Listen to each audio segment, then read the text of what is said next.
Hello everyone, and welcome to another amazing story. What if Gazaf Strawnoff was sent to DanMachi? This amazing story was written by Oblivion2991. Please support them. Don't forget to like, sub, and leave a comment. Now let's dive in. Chapter 3. The Hostess of Fertility welcomes you. If you have money. So let me put this straight. The goddess cleared her throat while recovered a needle. You went down to a lower floor in order to have an encounter. Bell blushed, turning his head away. Under all of this, Hestia drew something in his back, using her divine essence to draw out the boy's strength. This exact ritual always made him squirm a little bit.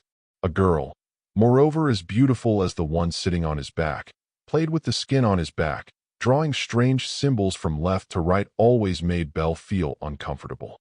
Not in a sense he hated it. No, on the contrary, every man would pay a hefty sum for this experience. But in a sense, his receptors started to overload from the stimulus that the feeling of a girl touching him caused. Your fantasy about the dungeon really is amazing. Anyway, in such a messy location, it is impossible to have an encounter with the kind of pure and innocent girl you imagine. Why are you so sure about that, Kimi-sama?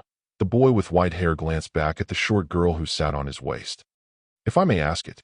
The goddess just frowned, pushing back his head into a more desirable position.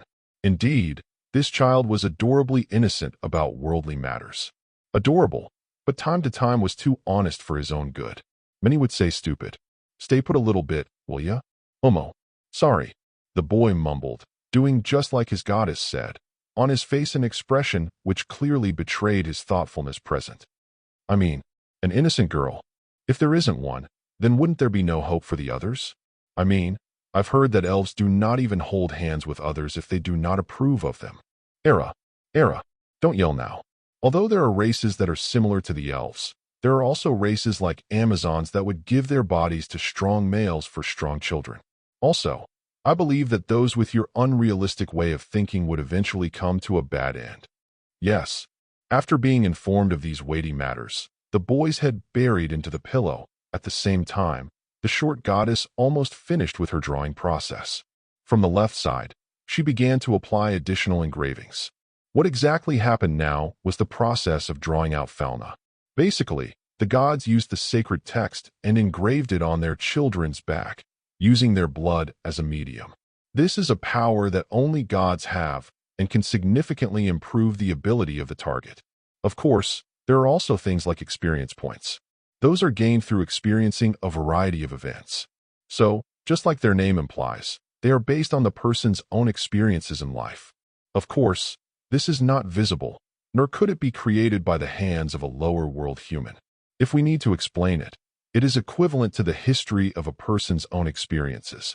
Gods would take the event hidden in the past, let's say, for example, defeating monsters, extract this event out, and allow it to become food for growth. The value of completed events in quantity and quality is the experience points. To gods, these are visible and can be controlled. Perhaps it is similar to the ancient rituals, which is after defeating enemies, you would be able to get praises and blessings. Once the sacred text on the familia member back has a sufficient amount of experience points, a level up happens and the ability values rise. This power is basically what the gods gave to the lower world humans, and for most, this didn't need much more explanation. So, basically you went down and encountered that Wallenhet-Tever. That beautiful yet strong girl must have lots of males that like her. If I were her, there would be many males in my surroundings. The goddess implied something that greatly hit Bell's weak spot. Oh, Kimi-sama. He bit his thumb, looking very disappointed. But it did not matter now. Just give up on that momentary infatuation. Pay more attention to your surroundings, please. There must be beautiful and gentle people that care about you around. This one sentence made Bell shudder. He had no idea why, but his heart missed a rhythm. Kimi-sama. Just now, Bell realized a cruel fact. A fact Ina had always said. Gods are all realistic and cold. Indeed, his own goddess saying this was quite disappointing. Hestia finished with her operation draw something on the paper, repositioning herself on the couch. I am finished. Is something changed? Hestia did not even hear Bell for long moments, just staring the paper somewhat perplexed. or more like sweat gathered on her forehead as she gritted her teeth. How can this be? Her mutter might be just mutter to Belle, but for her, it meant more than anything. A skill? Already. It is already absurd how much his stats grow. But this? Development skill? Phew. No. I need to hide it from him. From everyone. If those greedy magpies get to know of this, they will try to steal him from me. Indeed, gods and goddesses often did that, trying to sway, or right away steal each other's children. It was quite a custom down there. Unfortunately, most often, it worked just fine. For a small familia like Hestia, it equaled with catastrophe. No, she can't allow it. Without Belle, she can go back to beg before Hephaestus' door, receiving no answer in the end. What it is, goddess? Nothing. Hestia lied through her teeth, wrinkling the paper between her bulging chest. As usual, you have no skill. Look, but your stats grew considerably. Congratulations. Inspecting the paper, Belle nodded, sighing somewhat disappointed. But then, the boy spotted something on the bottom of the paper. It was like something that was here previous had been erased abruptly, an ink spot you may call it. Do you think I will be able to use magic anytime soon? I'm not too sure. It seems to be based on experience points related to cognition. Anyways, Belcoin, you don't read books, right? Yeah, right. The boy scratched the back of his head sheepish, looking slightly ripened. And indeed, Belle did not read a lot of books. And this? Goddess, what is this? It looks like something had been erased there. Hestia almost spat, but managed to regain her composure. Her simple answer was the next. Kchem. That. My finger slipped, don't even think about it. Hestia simply waved away the thing Belle asked, looking very bored, her face exhausted. Belle was not surprised. His goddess worked diligently to be able to support her familia. Ever since she admitted this hard fact, Belle felt himself slightly miserable. What kind of child is he? Can't even support his goddess normally. I see. After the momentary sadness, his face brightened, remembering there will always be a tomorrow to make things right. Well, Kami-sama, should we prepare for dinner? Even though it is a potato croquettes feast, we should not only eat just this right. Yes, then I'll leave it to you, Belcoin. Okay. Giving his Kami-sama a slight smile, the boy turned away and headed towards the kitchen. Although he can only make simple dishes, it was well enough, as Ina said. From now on he must consider money issues, and he damn well did so, finding his earned money lacked compared what he hoped. And what a decent adventurer felt just right to spoil a little bit their hard-working goddess. He indeed earned less than satisfactory amount, thus endlessly seeking to improve their financial situation. At the moment Belle left, the petite girl once more recovered the wrinkled paper, and she just glared at it, biting her thumb concerned. I can't let anyone know this, especially Belcoin. What if he will leave me? That would be catastrophic. Shaking her head, she huffed. What if that happens? Then she remains alone once more. What a pitiful goddess. Can't even recruit more than one children. No, she can't think like this. She needs to solve today's problem, leave tomorrow problems for tomorrow. In time, she was sure more children would come to join her, flock in her loving embrace. It is only a matter of time. Yes, time solves everything. Just as Hephaestus said, sighing, then shaking her head tired. She had no energy to spare anymore. Today, she will eat with Belle. Yes, she will leave the problems of tomorrow to tomorrow. Everything will be fine. She will definitely not go back to Hephaestus and beg for her. That woman already kicked her out, and not without reason, lending her this ruined temple and asking a favor from her friend so Hestia can get that job in the potato croquet stand was the last drop in the bucket. This was the last favor she did for her girlfriend. Hestia was sure, if she had gone back now asking something more, then the goddess of fire would simply ignore her or slam the door on her face right away. No matter how much Hestia pleaded, she would gain not one coin from her friend. The redhead said this herself. I don't care. I won't lend you a single valice anymore. Solve it yourself. And thus, Hestia was thrown out from her comfortable life, forced to stand on her feet alone. You and I? Hephaestus is so cruel. Mumbling, she gnawed on her blanket, which was a simple, white fabric. In truth, it was surprising the goddess of blacksmiths tolerated Hestia parasitic lifestyle so long. Back in the heavens, Hestia lived leisure, lazy life. Only coming down there she realized, it is not all fun and joy. who did not have an established familia to earn money and support their luxurious life the gods were so accustomed of. Those had to work hard to upkeep and establish themselves. Indeed, even the gods had to work. Despite their godly status, most people refused to give them things free, without coins in exchange. More so, the first god descended established this rule, so the newly arrived gods can't abuse the people unfairly. For months, Hestia lived in one of Hephaestus' suites, constantly borrowing her money meanwhile, trying to establish her familia, with less success than more. Then one day the fiery goddess of smiths had enough, pointing towards the door and sending her on her way. Thought Hestia was a little huffish that time and desperate after what her friend did with her. In truth, she was lucky Hephaestus did not throw her on the street right away, but borrowed her this ruinous church and pulled a few strings to gain her that job. It cannot be helped, better than sleeping under the skies. And thus, she somehow accepted her sorrowful situation, hoping her tomorrow will be better. At least I have Belcoin. Fu, she crackled like an evil witch whose plan succeeded. At the moment she heard about a boy who had been denied at least a dozen of familia, she started to stalk him, seeking the best opportunity to recruit him, in the most hope-inspiring, stylish way of course. Kami-sama, did you said something? In that exact moment, the boy arrived, carrying a tray filled with neatly unpacked nature jagamarukan and something on the side. It was not much, but with her 30 valis/hour pay, and with Belle being the only children in her familia, this counted quite a feast for the two. Belcoin, you outdid yourself. Like always. The goddess mumbled, her cheeks filled like a hamster as she gnawed on the meek feast. On her face happiness-filled expression. Belle just sweat dropped, seeing her like this. Yeah, thank you. It is not much, but I did my best. Just now, as Belle salted a potato croquette and gnawed on it, he recognized a strange thing. By the way, goddess-sama. The girl's face was still like a hamster, filled completely. Yes, Velcoin. She swallowed the meal, looking very cute. Honestly, Belle sometimes had a hard time to endure his goddess cuteness. What is in that pack, if I may ask? Just now, as Belle pointed it out, Hestia recognized she still not removed the sash of cloth she fixed across her chest, containing a few items she brought home. Oh, this, unpacking it revealed a few magic stones and a recovery potion. The vial was an ordinary one. In the Mayak Familia shop it cost around 500 valis, the low-grade version. Everywhere else 700 or above. But the stones, they were above average. For Belle they seemed big.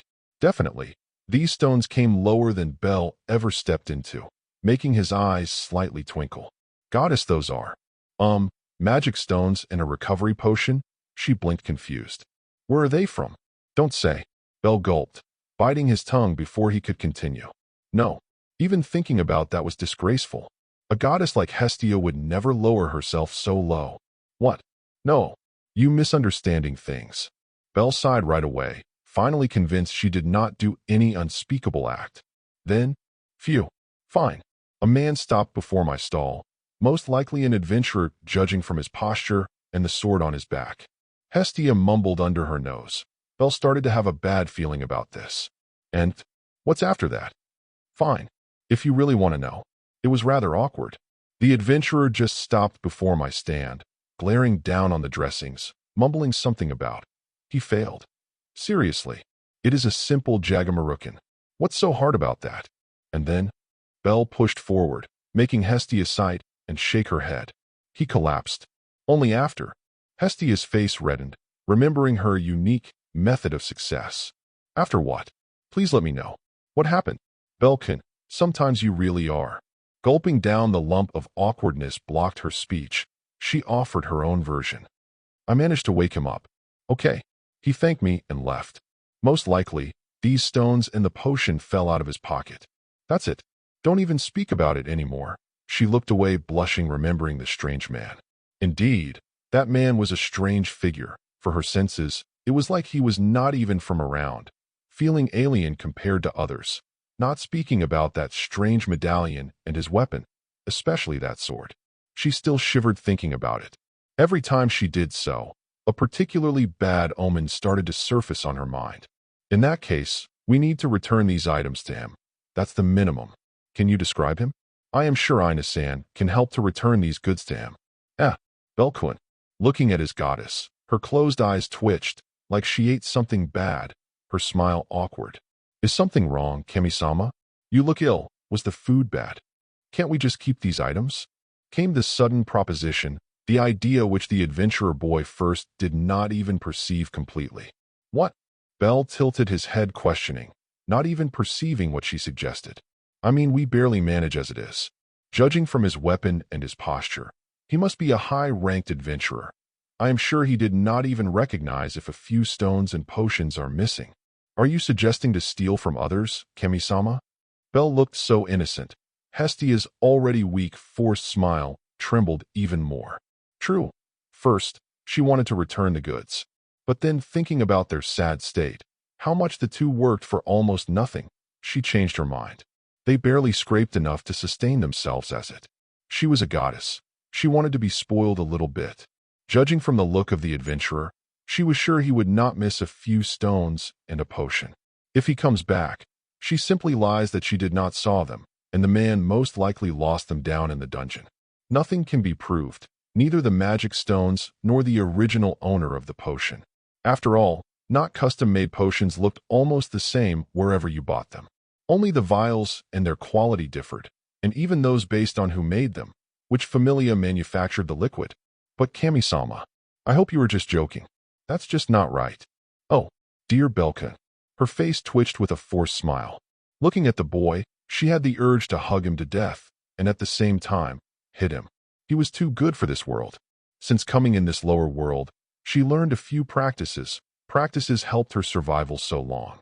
These practices were not the most innocent ones, but necessary for the survival amongst the children of this world. Amongst them, she learned how to hide things and lie a little bit when it was required. In the current case, we speak about this necessity. They had barely enough money as it is, not mentioning freely giving away a chance to better their life. It is just foolish, she wanted to say, but looking at Belle, she just can't. Of course you were joking, right? Kemi-sama, you can't lie to me. I see it on your face. The boy pointed it out with a happy expression. I almost believed you really want to do that, but seeing that small twitch on your face convinced me. Goddess, how should I think like that? I am truly despicable. The boy wiped his sweat, and Hestia can't help but turn her head away. After deceiving the boy this much, she really felt miserable. Belkuin, why are you so naive? Yeah, of course, she muttered, not wanting to lose her only familia member over a few magic stones and a recovery potion. If it was, for example, a grimoire, a magic book worth millions of valis, a tome which forces the user to open up her innate magic, a book which pages turns blank after someone read it and became useless afterward, then Hestia would tell Belle straight away to forget about it and somehow drop the empty book somewhere. But over a few magic stones and a recovery potion, it is just not worth the risk. It was a joke. What would this innocent boy think once he realizes his goddess was not only a liar but a thief? He would inevitably lose his faith in her right away, leaving her familia for another one. Even the thought was freezing. I was worried for a moment. But if it was just a joke, then it is fine. Now then, he leaned closer. His innocent smile really made Hestia feel horrible. Please describe that adventurer, and I will ask Ina-san about him. Well, and thus, lowly with big boobs, described the strange man, freezing Belle for a few moments. Walla. Such screams can be heard from the secret room of the church. Is something wrong? Watching Belle, the already pale boy went even hollower, giving out gurgling sounds like, caca. Belkin, is something wrong? Belle's face darkened, looking down at his lap, unsteady. Gulp, I may not share you one little detail about my today journey. And that is, you can tell me anything, you know, right, Belcoin? As she leaned closer, her boobs defied gravitation, gently moved. Her lips looked extra enticing, and that fragrance. Belle was on the verge to collapse. Gulp, he gulped once more, telling the truth, heavy perspiration drenching his whole body. It was not Aze-san who saved me. His goddess gave away such a sound, tilting her head with a mix of confusion and annoyance. According to the description, it was that man. He looked away, really ashamed, scratching the back of his head. Then that Wallenwater. Asin only arrived after he defeated that monster. In truth, Bel never said it was Ace who killed the monster. It was only the misunderstanding of his goddess. But after he started to jabber about the girl, and about a minotaur that almost killed him, Hestia abruptly cut his monologue, allowing him not to continue and reach that part when the man saved him. After that, he simply forgot about telling the whole story as it happened, being busy checking how much he actually grew and preparing the dinner. Belkun. Hestia turned forward, her face shadowed as she watched her two indexes, playing with them like a person who feels an extreme amount of guilt. Yes, what it is? I may not tell you everything. Then, and after a big sigh, Hestia revealed the horrific secret, her accidental method to wake up the strange adventurer, and the fact the items belonged to him. Scene change, Hostess of Fertility. Neither of them suspected, but in a different part of the city, in an esteemed establishment, the said adventurer took his first steps, looking around with an intrigued gaze. What a strange place. Gazaf hummed, gazing around. Since there were both female beast men, with animal ears and tails wearing bold outfits, and Amazons, who were wearing outfits even more outrageous than theirs, continually ignoring the surrounding gazes, drinking and chatting leisurely. Gazaf can't help but wonder what kind of place this was. In the capital, he also knew a few places where both customers and hosts allowed themselves to dress this way. Places usually proper ladies and nobles only visited secretly. Yes, ladies too, but only under special occasions, satisfying their improper, instinctual desires. Yet, such places usually either well hidden in the depth of the red light district or showcased in the wide open, offering all their wonderful costliness, charging at least 10 times more than their slum counterpart. Compared to that, this place gave him a different feeling. The feeling of an inn where adventurers retreated to eat, drink, and chat with each other, rest a little bit. Humming, Gazaf continued to survey the place. Indeed, it looked not like those lowly places, neither resembling of a whorehouse or a bar which offered similar services. His next observation also confirmed this. Aside of the scantily dressed women of a different race, he also recognized both burly and frail men, children sitting with other adventurers, many equipped with armors, or wearing robes, on their side, and backs different weapons hung. From behind him, from the direction of the door, the stringed and wind instruments' melody, the crowd streamed over from the surroundings, passing before the door where the cat person invited them boldly. Nya, come, Nya. The Hostess of Fertility is open for business. Nya, come in. Taste our delicious meals and Nya, drinks. The sound of the fine music touched the passers-by. The main street and the bars around had completely put on their night appearance. With a night bar like this as the selling point, the busy road, and with it, the bar exuded a passionate atmosphere everywhere, making even the demi-humans become happy. The hobbits, known as the representatives of small people, and gnomes were singing on the roads while holding each other's shoulders. The dwarfs, that were famous as mighty and hardened warriors, also gave off a hearty laugh and entered the circle. Sir, are you alone or waiting for someone? Do you have a reservation? At the next moment, a cheerful voice called for him. It was a human girl with medium-length brown hair, her eyes colored the same. Like the other employees around, she as well wore the uniform of the bar, which consisted a green above-the-knee dress with a long collar sleeve and a white collar, white apron and headband, small orange bow under the collar, black leggings and a short brown, ankle boots. All in all, she almost looked like a maid. Well, Gazaf considered his answer, watching the girl who he towered above at least a fair headworth of height. I am alone. Could you show me a single table? The girl looked around, thinking. Unfortunately, we are quite full tonight. Most of our tables are already reserved. I have to sell off additional costs if you want one. I see. Alternatively, you can ask others to let you sit on their tables, or sit one of the free chairs near the bar. She pointed behind her with her thumb, and Gazaf right away spotted the free stools near the counter. Thank you. I sit near the bar then. Sure thing. You can right away order from Mama. Mama. Gazaf just blinked, thinking the girl referred to her mother. Yes, right. She is the one behind the bar. Behind the bar, a burly woman stood, shouting something to the girls in the kitchen. Indeed, With the exception of her blue dress and her lack of headband, she wore almost the exact same uniform as the maids around. "Hurry up with those pies. The customers are hungry," roared the woman with a great amount of energy. As Gazaf closed in, he right away recognized she was not of an everyday person. Her every move spoke about confidence, more so, experience. Her arms thick, filled with stern muscles, the end result of years of intense training and conditioning. Decades of hard work appeared before Gazaf's experienced eyes. Indeed, this woman was either a soldier or a retired adventurer, a top-notch. On top of that, he knew her kind well, having several friends with such caliber, counting his swordsmanship master amongst them, who was also a retired adventurer before opening his swordsmanship school. Watching him a few moments, the woman behind the counter also measured him from tip to toe, their eyes meet, nodding slightly. Yes, Gazaf knew that gaze too. A look which a warrior gives to the other when they meet. This woman was one, it cannot be denied. Between warriors, a mere glance, or crossing arms was enough to understand each other. "Hello, handsome. Are you new?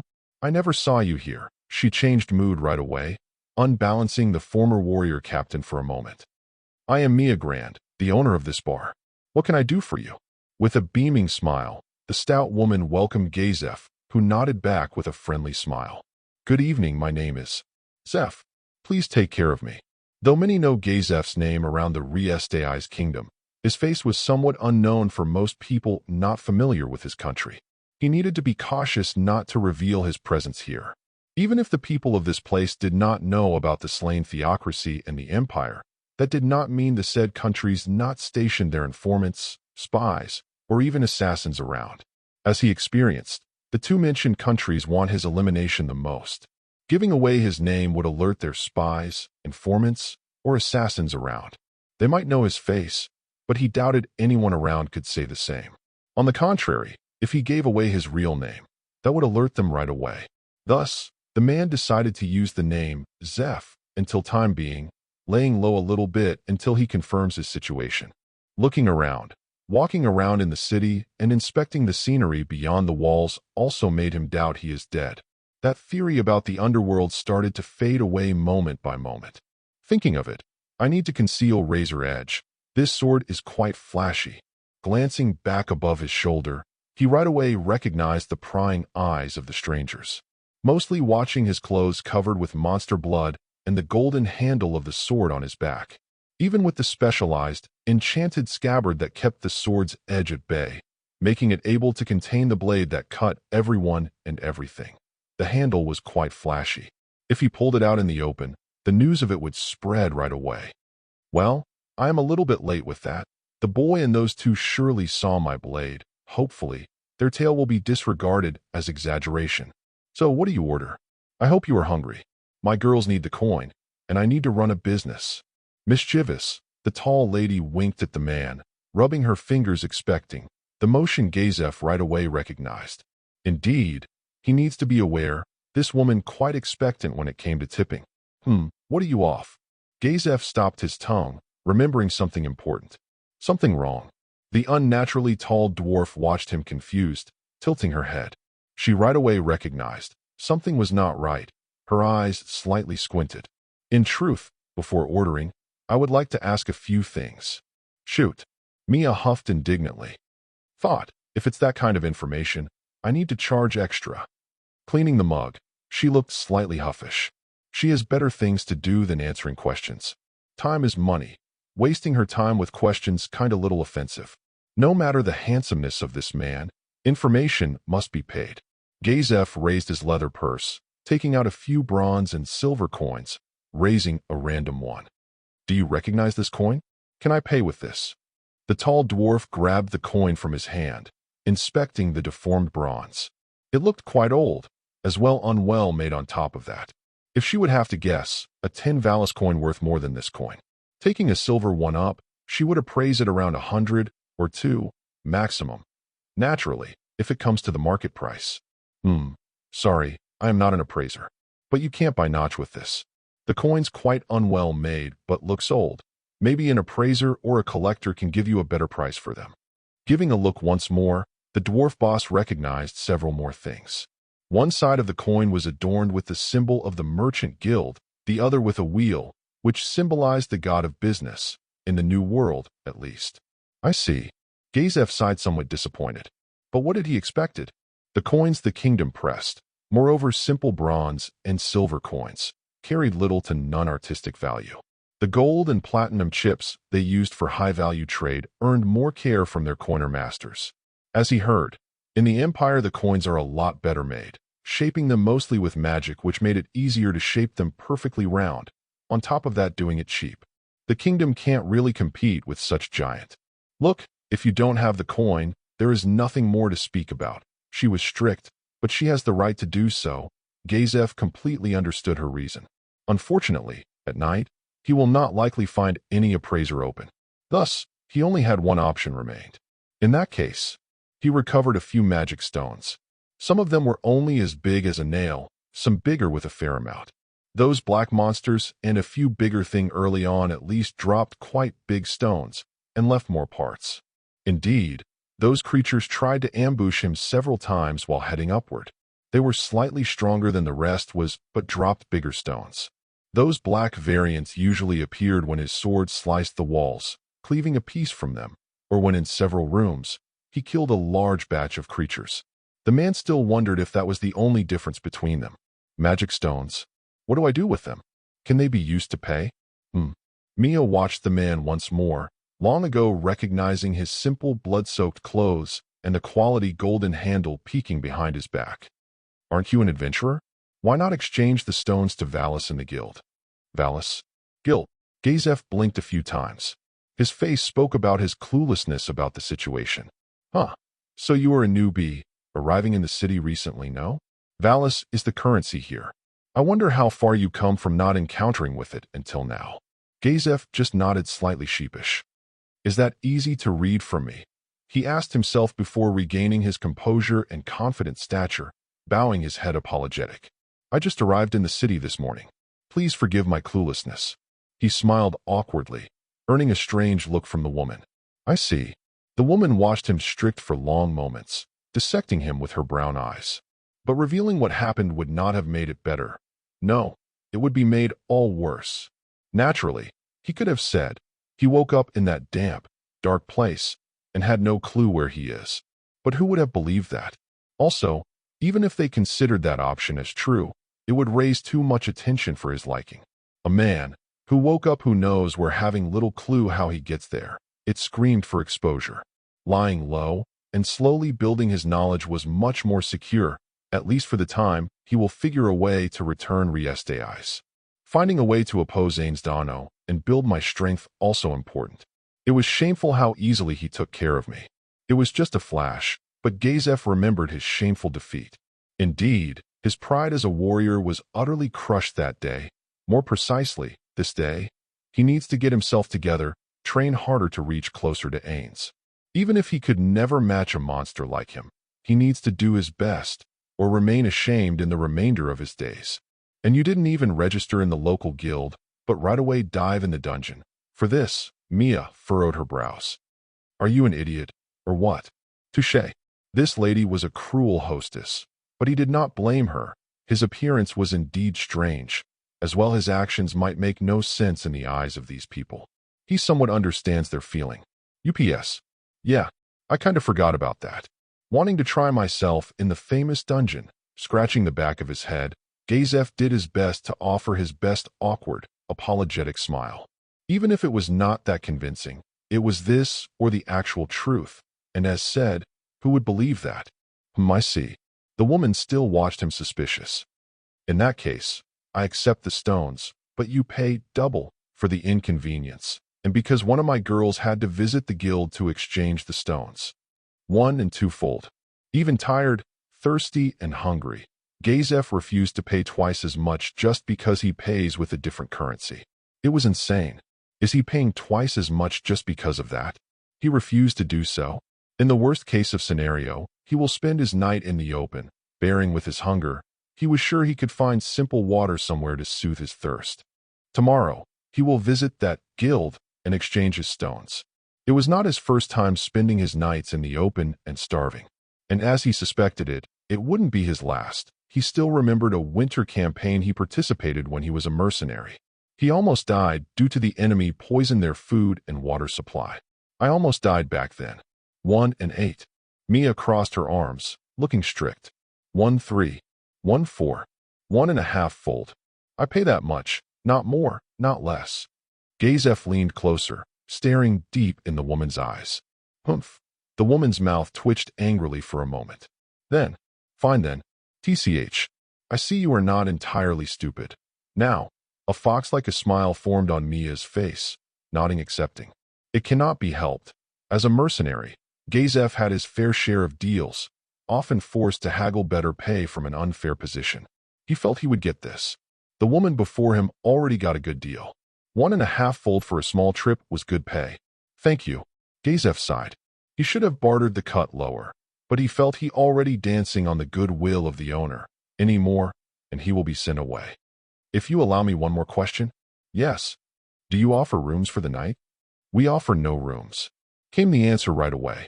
Yet, Gazaf somehow suspected this answer was not entirely straight. Seeing all the employees around are girls, he somehow suspected the owner only rented for women. I see. Then just the food and the drink, please. Maybe some basic information about the city and the surrounding, if you can spare. That, I can offer for a newcomer. But any specific information cost. Fine. Gazaf prepared a few stones, pushing before Mia. What can you give for this?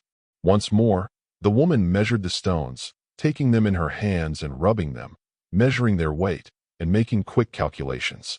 Even as a retired adventurer, she kept the exchange rate under check. It cannot be helped. She loved money. Knowing how much a gram of magic stone worth just filled her with peace. In truth, since she retired, the exchange rate barely changed. It is enough for a filling meal and a few jugs of beer. You can get back some spare. Oh, that's good. What do you offer? Her impish smile appeared on her face once more. I will take care of it, don't worry.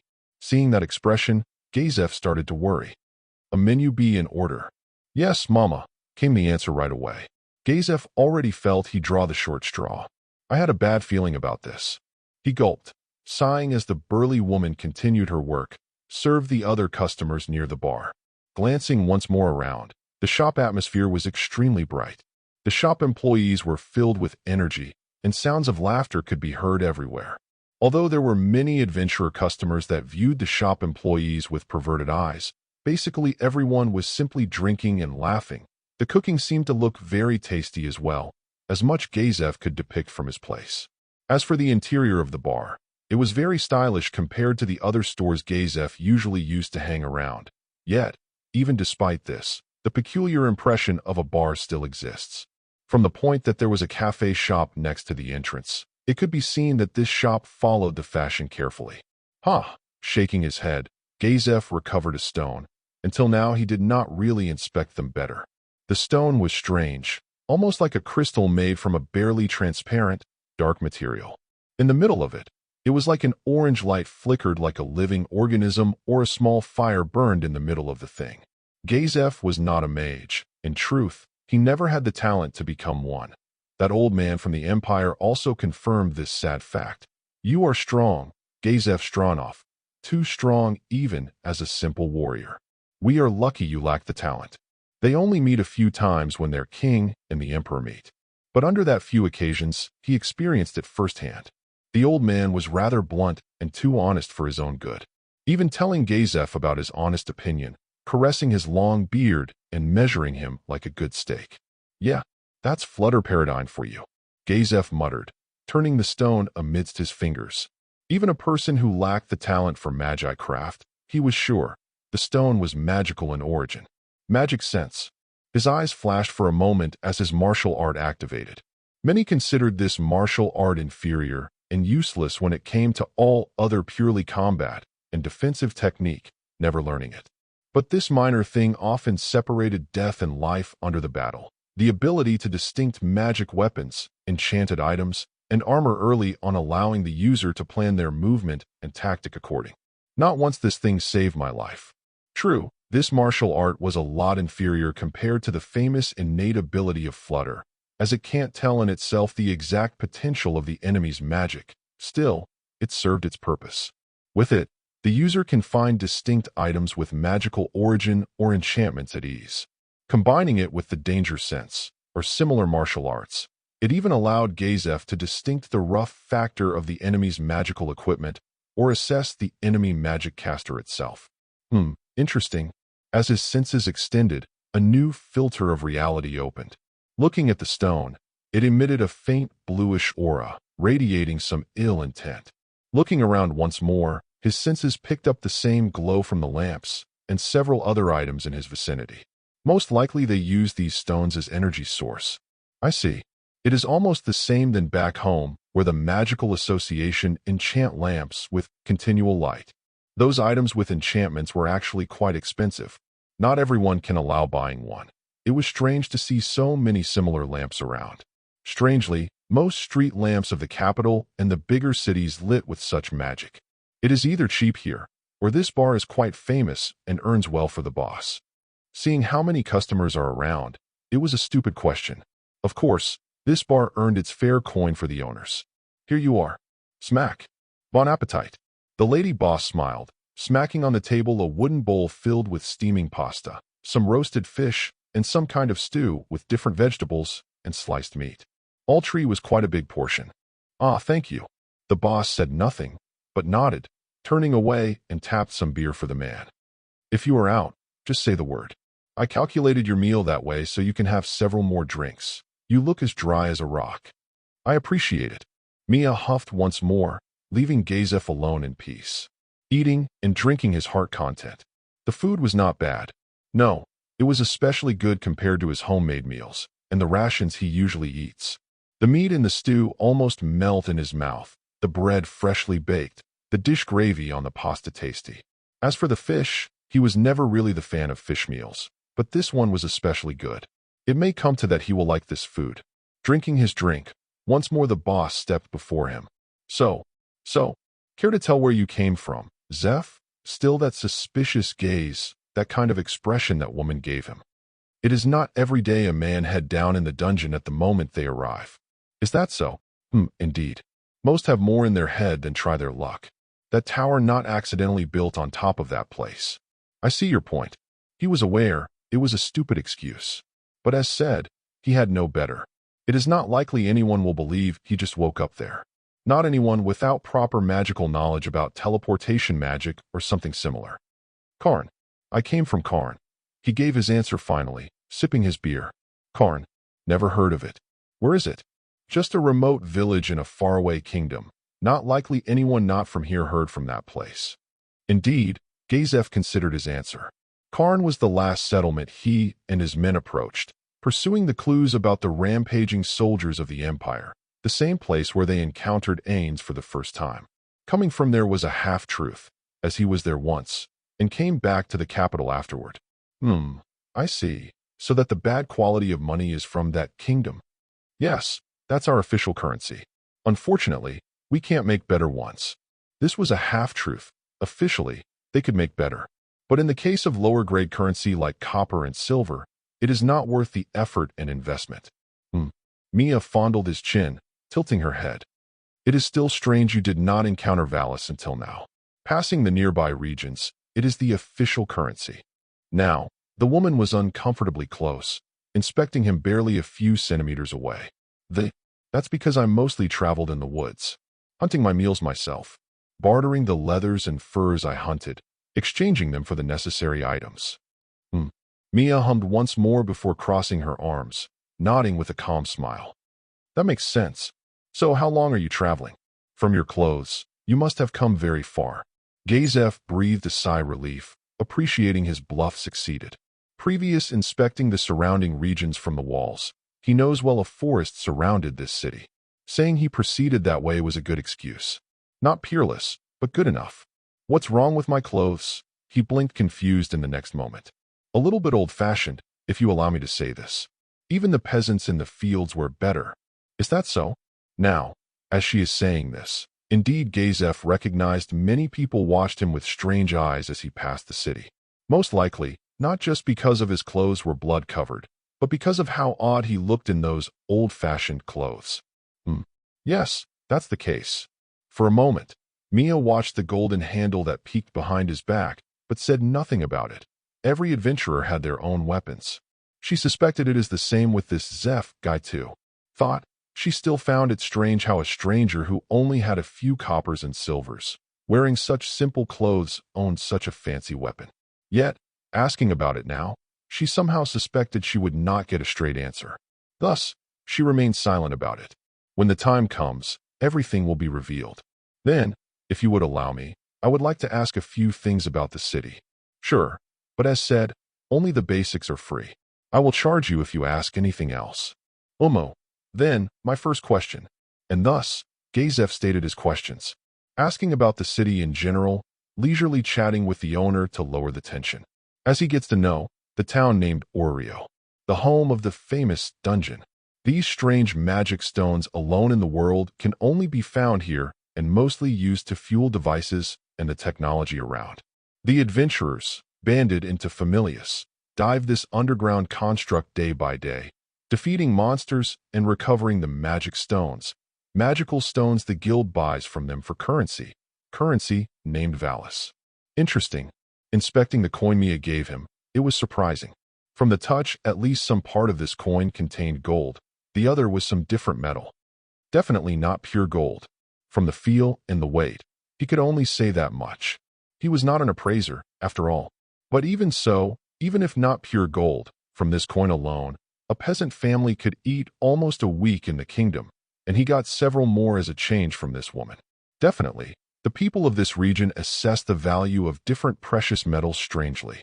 He doesn't even ask why the woman called gods the leader of these familias. It is most likely a simple mistranslation. He mused on this.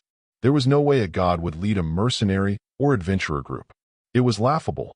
Even thinking of such things, it sounded quite ridiculous. Remembering the legends, the ones he knows, gods were beings of absolute power. With a flinch of their wrist, these creatures could destroy whole armies or even nations.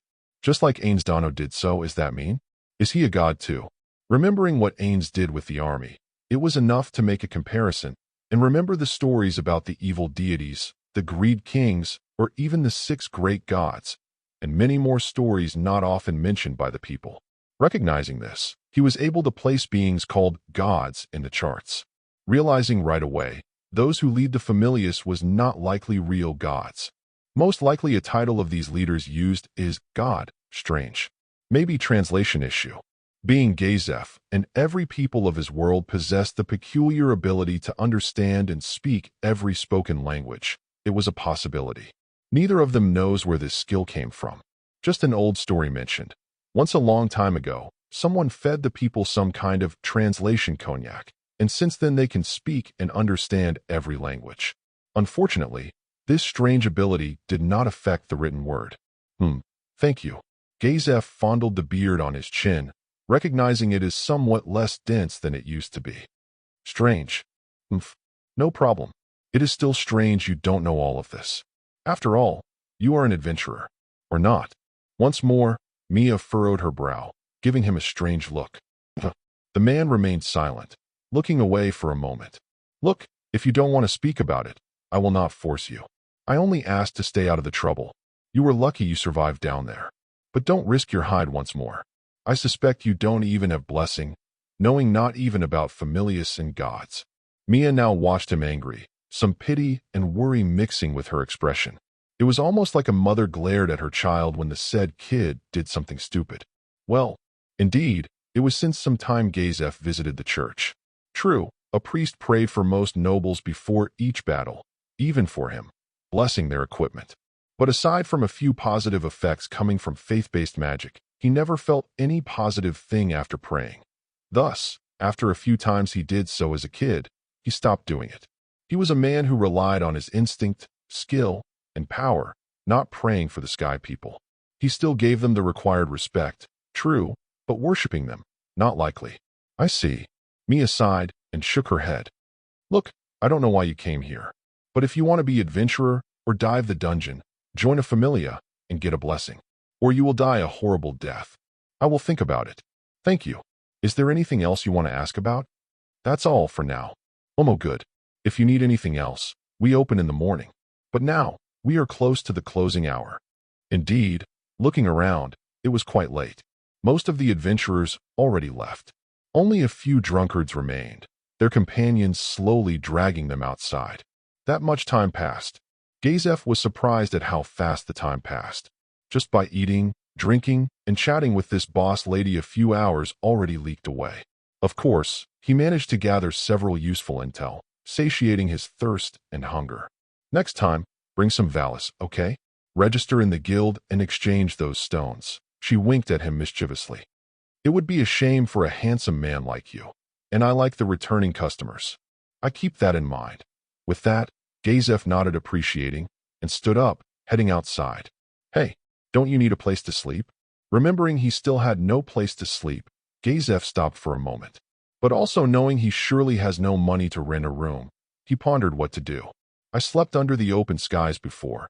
It will be no different. I will solve it. Thank you for your hospitality. I will surely come again once my budget allows it. Bowing to the strange elf who passed, and the other employees, Gazaf left, disappearing in the night. Mama, who was that man? Asked the gray-haired girl, blinking a few times. Humph, just a stranger who arrived in the city just today, asking his strange questions. I see. Just now, Mia realized she did not even ask how many floors he managed to conquer alone. Yet, seeing the handful of stones he left behind, and the ones in his purse, she can somehow judge the depth. This immediately raised the question, just how the hell he went that deep without a blessing. She was aware, in the tales of old, before the gods descended, adventurers adventured without the blessing of Fauna, using their own power, or making a contract with spirits to conquer the challenges and monsters. Even so, their power was limited. Only in groups could defeat a monster above a certain level.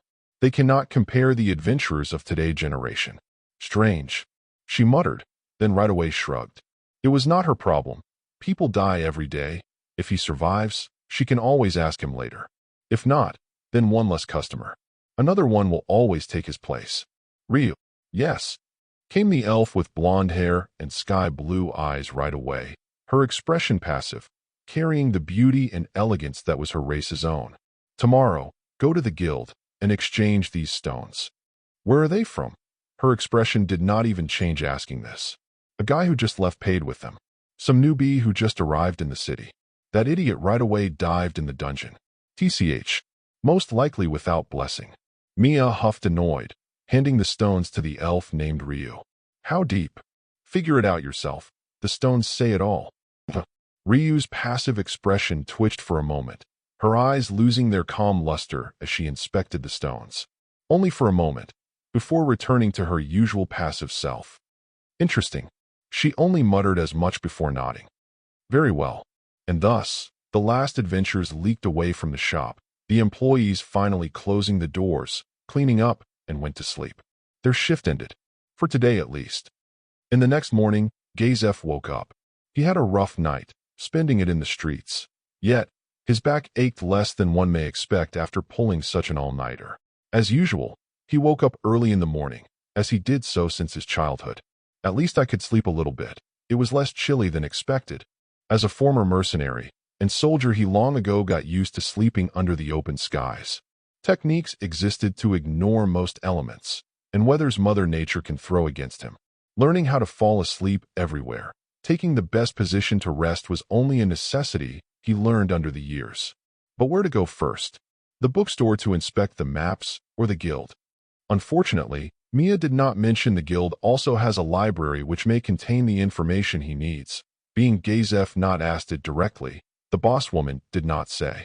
Yet, he suspected the thing. The guild may have a few maps about the surrounding, but I doubt they keep more detailed ones around. Even in the kingdom, those things were rather costly and rare. Indeed, remembering the best maps the kingdom had, he only hoped the ones here would contain the information he needs. Naturally, he doubted not that the guild also had the necessary papers. He only doubted those maps detailed or covered enough area for his needs. To have maps contain not one, but multiple continents that needed a specialized shop, a shop he asked Mia, and a few individuals on his way last day. He only hoped they have the necessary items he needs. Such maps usually cost a hefty sum. Most of the times, even inspecting them cost money, and I never saw one which contained our whole continent, not speaking multiple ones. Hopefully, here I can find one. This city quite prosperous after all. Just remembering his home's magical association was enough to remember.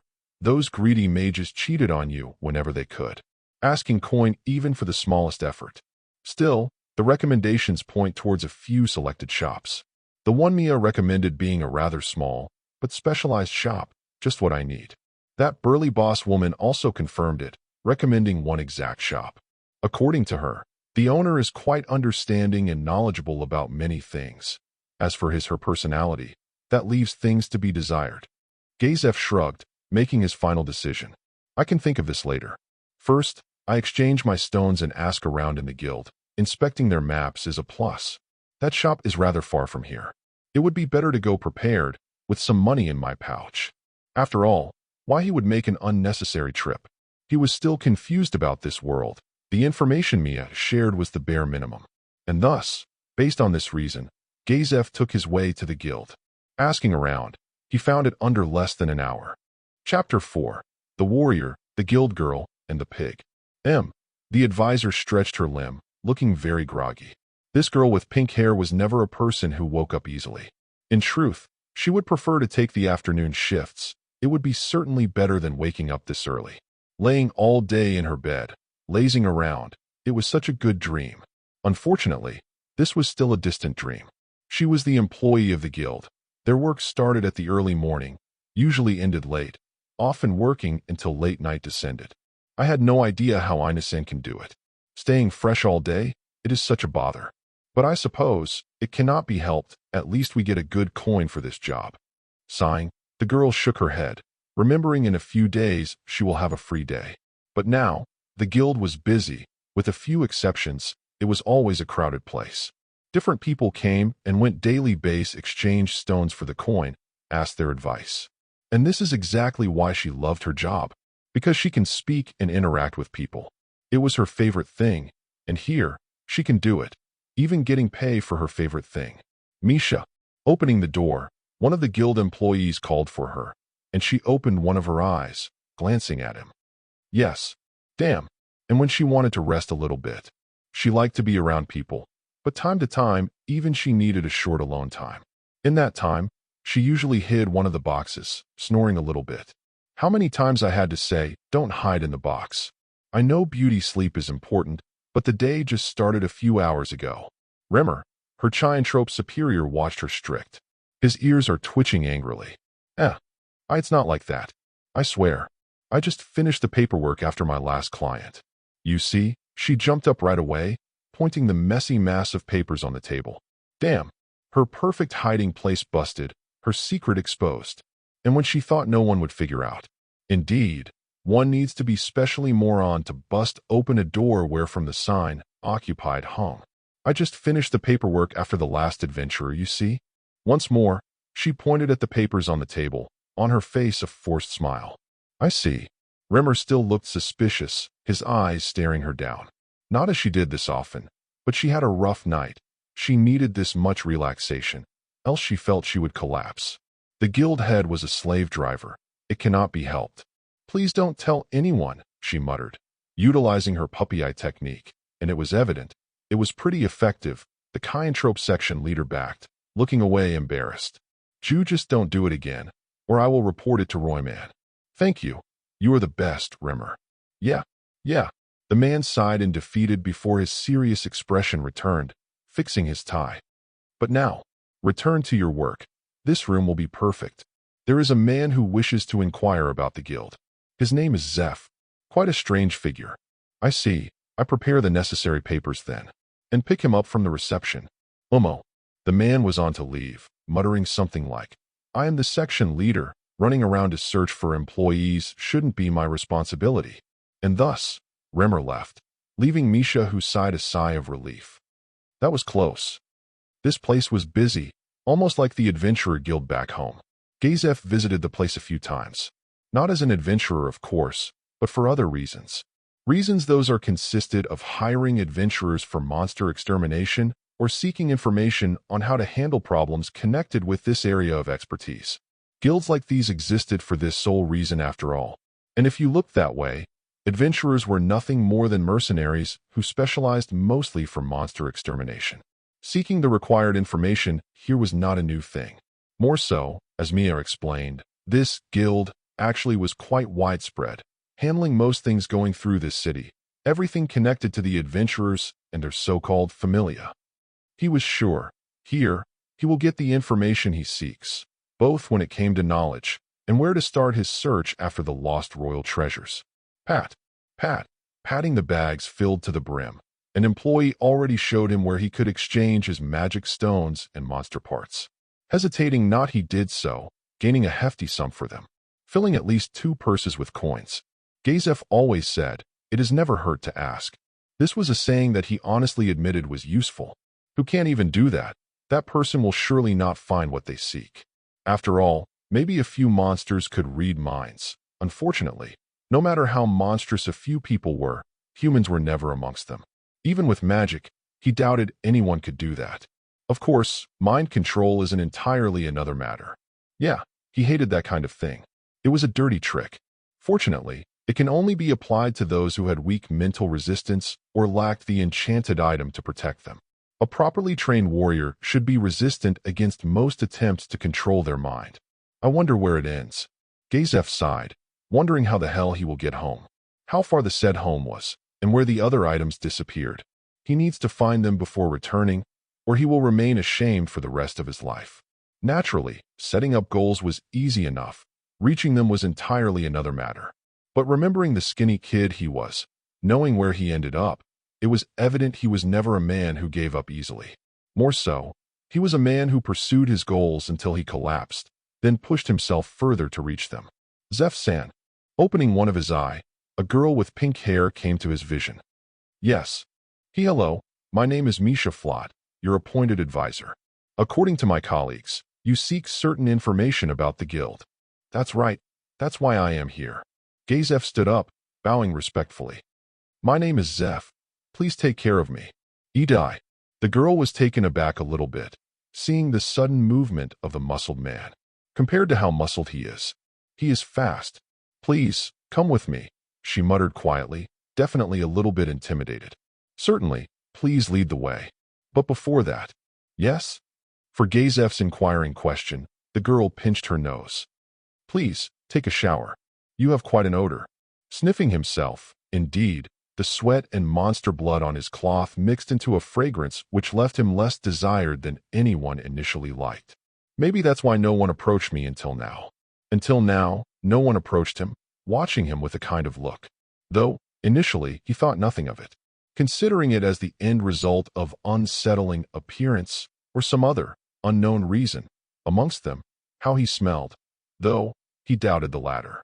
Adventurers, as such bunch, diving in the monster-infested ruins daily base, usually already accustomed to such smell. It was rare any of them can be deterred with that. Please follow me. I will show you the shower area. Umo. And thus, Gazaf trailed the girl close behind. Following the girl, after a minute they reached the showers. The guild operated just for adventurers. It was nothing new for Gazaf, as back in the kingdom they as well had showers. Most nobles even had bathing institutes, which automatically set the temperature just the right degree, providing constant comfort. Taking a shower was refreshing, that was an understatement. Wearing clean clothes was even more so. With magic, cleaning clothes was easy. That's what the all-clean spell used back home. Here, Gazaf had no idea what these people employed, but it was definitely effective. So bad it can't repair his torn clothes. So, Zef-san, are you here to register in the guild? Just now, the two retreated in a private room, or better called box, which the guild employees usually reserved when they wanted to discuss private matters with their clients. No, that's not the case. I see. The girl nodded understanding, but somehow disappointed. She was always happy when a person joined their organization. It just filled her with a sense of purpose, made her feel she did her job just right. She did not share Ina's pessimism, or more like, excessive realism. The girl with the pink hair still believed in fairy tales and the fact heroes need to struggle to grow. Then, what can I do for you? Gazaf suddenly remained silent, thinking about what he can share and what's not. I am here because I am seeking information. Information about a few lost items disappeared not long after my arrival in the city. Ah, I see that we can help you with. Then, a new light lit in Gazaf's eyes, hoping his search will be much easier after this. We can help you with that. Thought. Investigation operations cost a hefty sum. Please understand. The girl looked around suspicious, leaning closer to the man, whispering. The head of the guild, quite a haggler. He would even tax his mom if he could. According to the guild policies, we need to liquidate every request coming from outside. The head of the guild just calls it involvement tax. I see. He hummed and was not even surprised. From the guild part, it was an unnecessary involvement. They had the right to charge some money in exchange for their service. How much it exactly cost? I need further details about the lost items to assess the expenses. But please forgive me, you don't look like a person who can pay for it. Most of the time, it costs millions to find an item of high value. It is not rare the investigation cost more than 10 million. If we can't find it in the city, then we need to request the other branches of the guild to look for it. It is a costly and long process. Squeezing his pouches on his side, making a quick calculation, even with all he earned, he had less than the girl mentioned. Being he sought after 3 items, it will be most likely much more than the girl said. Even if I try it alone, I am but one man. One cannot be everywhere. Let's find items of high value. Searching the whole city for them is an inhuman task by itself. Searching the whole surrounding, not speaking the country, impossible. I am in a completely unknown environment. In the time I find the first trace, not speaking about finding the meaning behind this strange part of the world, the royal treasures will disappear from the scene, exchanging owner most likely in the black market. I need to hurry. Gazaf recognized when he needed help, and in the current situation, the task proved to be too much for him. He was never a detective, but a brawler, a warrior. He can ask people as much as he wants. The said items most likely never find their way back to him. Immediately, Gazaf gritted his teeth.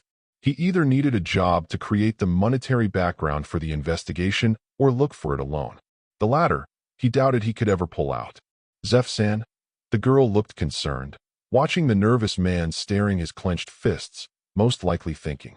But why he was surprised. This place was like home. Like the Adventurer Guild and Magical Association of Riestais, they would move not a finger if you asked them nicely. Like Cell's words, asking money for everything. Is there any other way to request help? But why he was surprised? He can only ask for an alternative deal. Well, the girl grabbed her chin, thinking hard. It was evident she really wants to help. Maybe there is a way. According to our policies, we can't share sensitive matter affect the guild with outsiders. And our policy states we need to ask money for every service, unless. Gazaf leaned closer, the light of hope lighting up in his eyes. Royman will kill me, she muttered, but decided it is the right thing to do. She really doesn't want to lie to anyone. Less milk an innocent man who just wanted to get back his items. According to our policies, for guild members, under certain cost, the services of the guild are free, and above a certain value, they gain cost reduction, depending on the rank of the adventurer. The higher rank the person, the more the cost reduced. That makes sense. Yes, even the adventurer guild of his home worked the same. Basically, the higher rank the adventurer was, the more concessions the guild and their surrounding gained them. Even if the nobles thought them as simple mercenaries for hire, constantly urging the king to restrain them with laws, forced them to leave their neutral ground the guild warranted. Most people thought them as heroes or individuals with an extraordinary talent, people who protected the realm of humans from the menace of monsters. Above mithril plate, usually the various smiths, shops, traders, and similar people basically begged them to be their sponsors. In exchange, the sponsored adventurers used only their sponsors' products or helped them with specific tasks either free or for a discounted price, requesting their service directly from the guild. Such tasks usually entailed simple escort mission, monster extermination, collecting rare ingredients from hazardous zones, and many more things.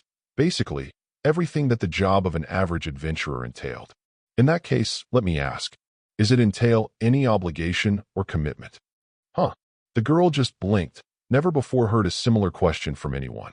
But thinking of it, it was entirely sensible. A person who only sought information, wanting to recover his lost items, not likely want any obligations or ties what the membership entailed. For a simple advisor like her, the situation was weird. Any newcomer who came to the guild usually wished to join, never before she experienced it otherwise.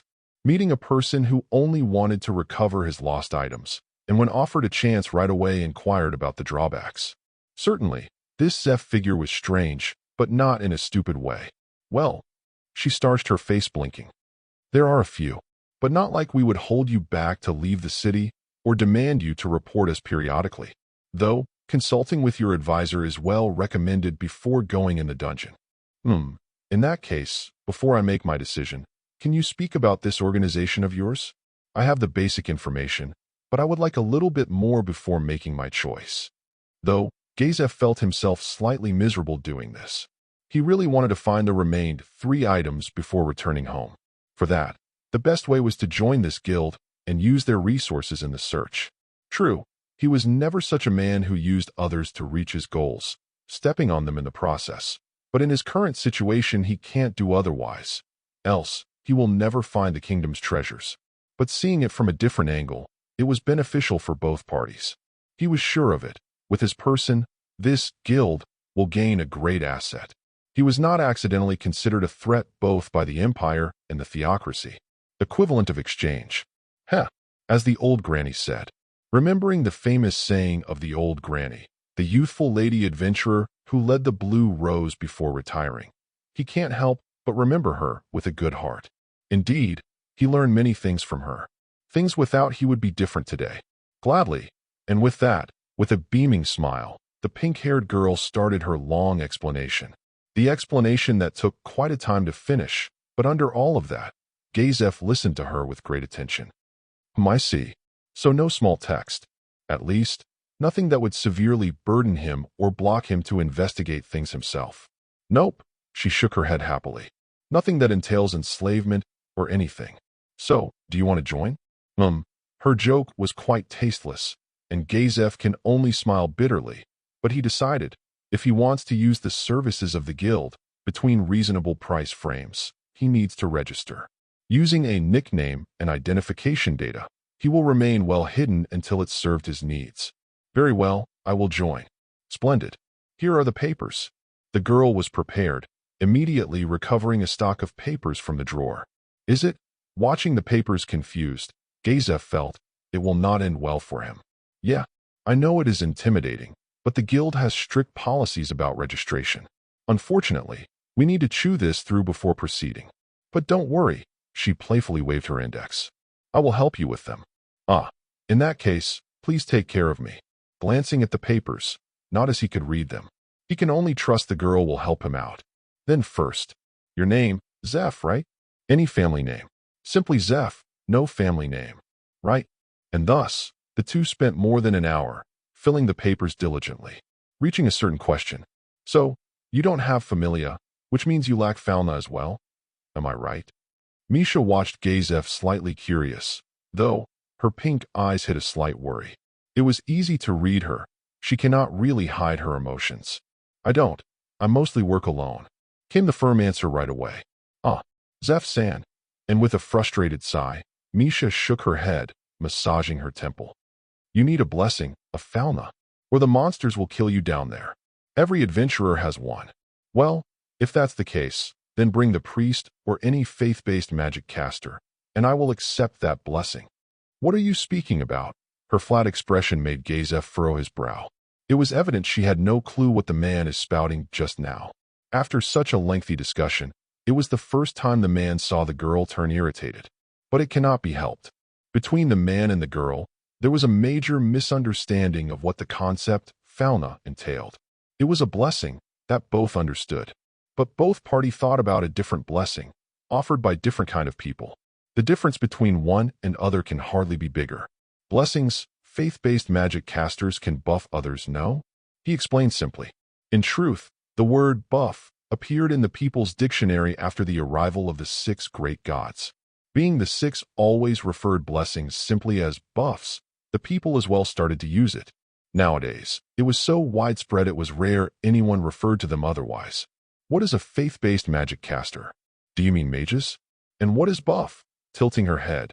Misha never heard anyone calling mages as magic casters, not speaking about faith-based magic casters. The concept buff was only the encore after this. For Misha, mages were mages. That's it. She was more and more convinced the man came from very far away, just like he said. He came from a so-called nation he only referred to as the kingdom.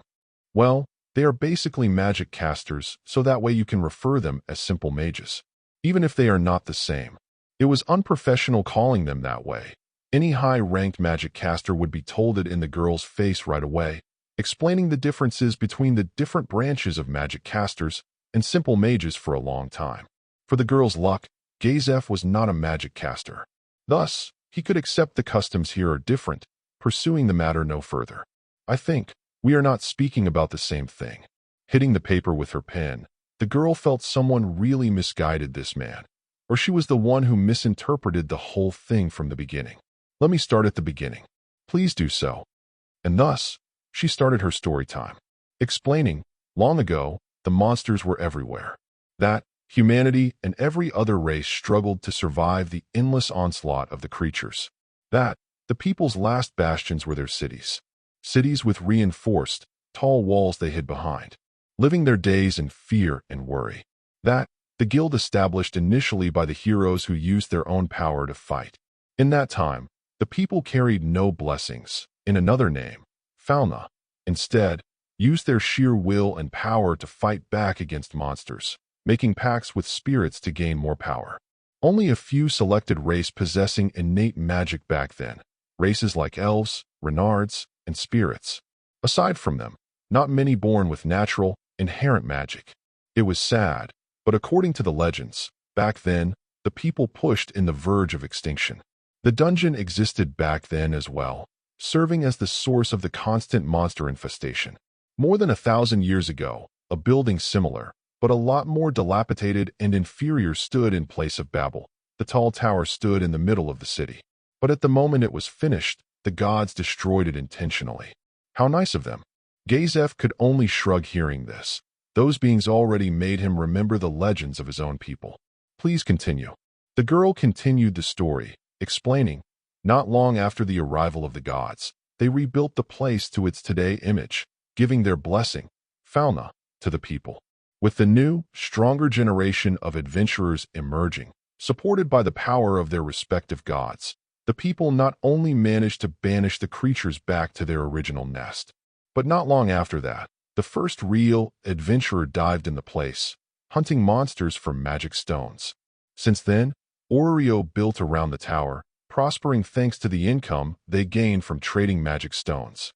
It is the only place where you can find magic stones, making Oreo the center of trade and gaining attention from all around the world. And the girl sighed a little bit sad, earning us quite a few enemies. Hearing this shocked Gazaf slightly bit. So it was not mistranslation? Damn. Remembering what Mia said, the wobbly explanation, and how she called the leader of the Familius, God, started to make sense. So, let me guess, they are real gods. Yes. They come here and just give their blessings to you. Just to fight monsters. Well, the girl looked away, smiling embarrassedly. It is not the entire truth. Then, why they came down? Sigh. They were bored up there. She said it out. And it was not a mistake. They admitted their reason openly. Gazaf backed surprised. The air whistled between them. What? Well, according to them, they were bored up there. Seeing us down there, they were a little bit jealous and wanted to have fun. If you want more detail, their own reason, or what they seek, ask the respective god or goddess. They will most likely tell you. Most of them quite direct. This is a lot to take. Gazaf looked away a little bit embarrassed and shaken. He expected many things, but this was staggering. But after a moment of thinking things through, he was not even surprised. Remembering the Greed Kings and a few more legends, most of the times, gods were described as selfish beings, only seeking their own enjoyment. So, Zef-san, now you know this. Your next task will be to find a familia and accept the fauna. After that, you can dive the dungeon. Gazaf pondered for a moment. He wanted to get home, recover the missing artifacts. He wanted the power to defeat Ains, to save and protect his people, his kingdom. but to descend that deep to accept the offered power, and in the same time bind himself forever to these gods, losing his humanity in the process? No, until now he managed without the power of gods, refused to take the barter many demons offered, enticing him under his life, living without magic. And now, he will be damned to trade his humanity to some damned power these beings offered. He was a human. His will, his life his own. His power earned through sheer effort and will, not through deals and blessings. It may sound selfish, but he refused to return in exchange for his humanity. And thus, his answer was, I am sorry, Misha, but the answer is no. Well, what are you speaking about? I refuse to take this blessing. Wah, but you will die without it. You can't. Is there any rules against it? His demeanor was cold, just as his words, staring the girl with a dead stare. Well, the girl pondered, looking away concerned. Actually, I don't think so. Boo, but, please, think about it, Zef-san. Many adventurers died down there. Even those with blessings, high-level adventurers. A normal human, without fauna, cannot hope to survive. In your story, they managed just fine. Gazaf deadpanned, making the girl squirm angrily. This is serious. The girl jumped up, swiping her hand furious. Don't joke with such a thing. You heard it yourself how the people struggled before the blessing. They almost went extinct. You heard how dire the situation was before the gods descended. Without them, with all respect, Miss Misha, but without them, you most likely would overcome this hurdle, sooner or later emerge victoriously. Gazaf cut her, freezing the girl in her place. Wah, like a dead fish, the girl could only gape, unable to understand how can be someone so foolish. I take my chances. Gazaf crossed his muscled arms, looking entirely serious, lowering his head with closed eyes, giving the picture of a wise person. Trust me, people are ludicrously enduring. Our greatest strength is to change and adapt. After falling, get up once more, stronger, and more enduring than ever. Learn from our mistakes. Overcome them in time. The power of change is ours, people born with it. It is not the gods to give. Or, he sincerely believed this. Fortunately, most monsters lack this quality. True, they are strong. True, they are monstrous, breaking many of us before we could experience this change. But strong will opens up paths never walked before. Desperate times unite people, making them learn to work together, creating wonderful things. Even under the time of the evil deities, the people managed, gathered together, and defeated those evil things. Even under the 8 greed kings, they endured until those kings destroyed each other. And Gazaf was sure, with Ains, it will be the same. The rule of tyrants never lasted long under the course of history. Tortured people withstood the storm, gathered, and fought back. If they can't, they simply hid away, waiting until the monster starved to death and destroyed itself. People, thanks to their sheer effort and will triumphed. But tyrants and monsters, they never lasted long. This is what he learned under his 3-decade worth of life. This is what the granny and his master told him. Monsters and tyrants are chaotic. Their very nature ensures their own destruction. It ensures monsters of the same, and different species often turn against each other once lacking the necessary food or prey to haunt. I will manage, like always. He only said as much, offering a confident smile to the girl. Zazef-san, trust me, I will manage. His eyes sharpened, looking like a sly fox who was up to conquer the world. What do you think? Why was my clothes that bloodied? Where this money from? He raised the tightly filled money bag. In actual, he thought those monsters quite weak. Not one could scratch him. Even that monster with horns was weaker than a simple beastman soldier. Where? The girl asked, confused. Her rage started to settle, but she wished she would never ask. She hated the answer that she received. I exchanged the stones those monsters dropped. You, she backed, her face filled with horror. You already dived in the dungeon? Without fauna, the girl slumped on the couch, her arms hanging, her expression turning empty. And in the next moment, are you a moron? Why me? Brushing her hair annoyed, she can't take it anymore. Her brain will melt if this man continues like this. So, can we finish the registration?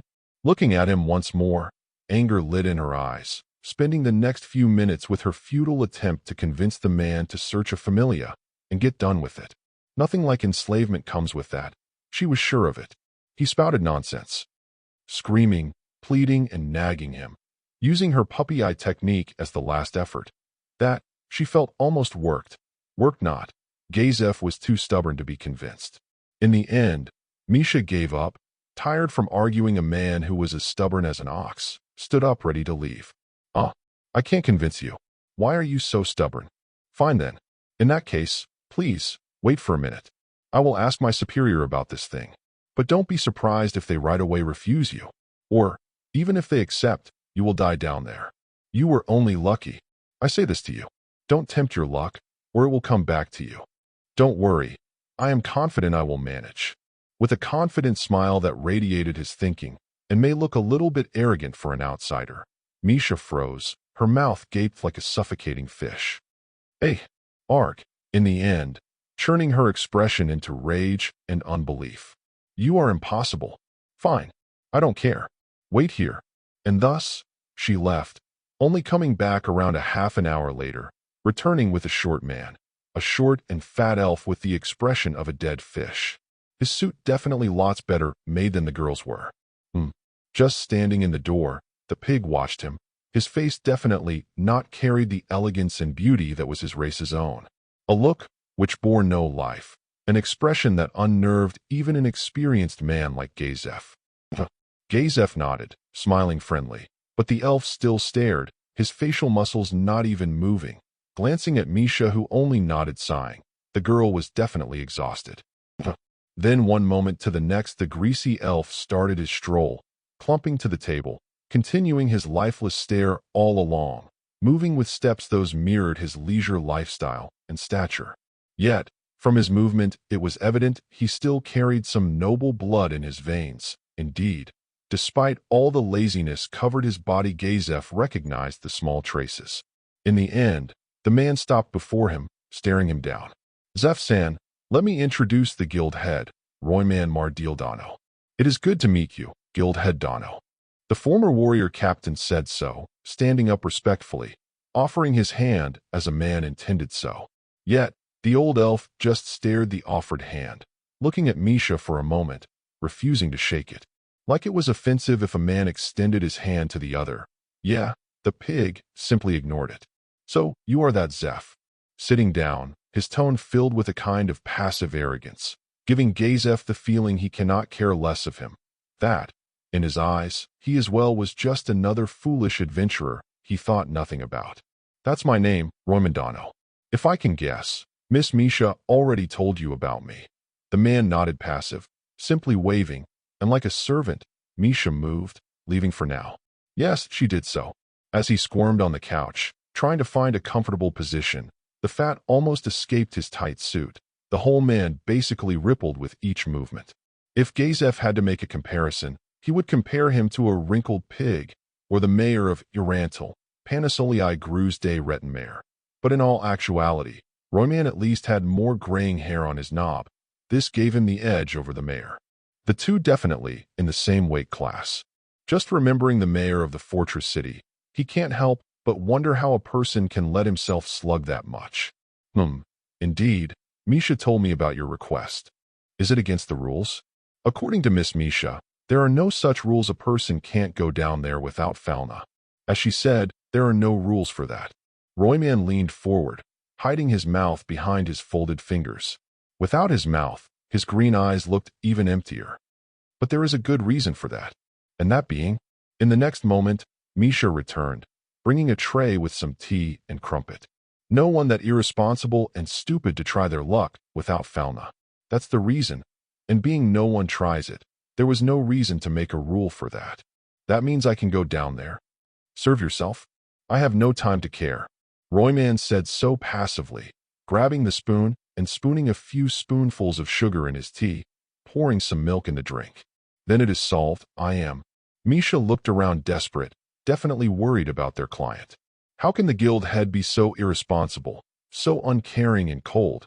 She can't understand. Roymandano. But in the next moment, Royman raised his hand, cutting both of them.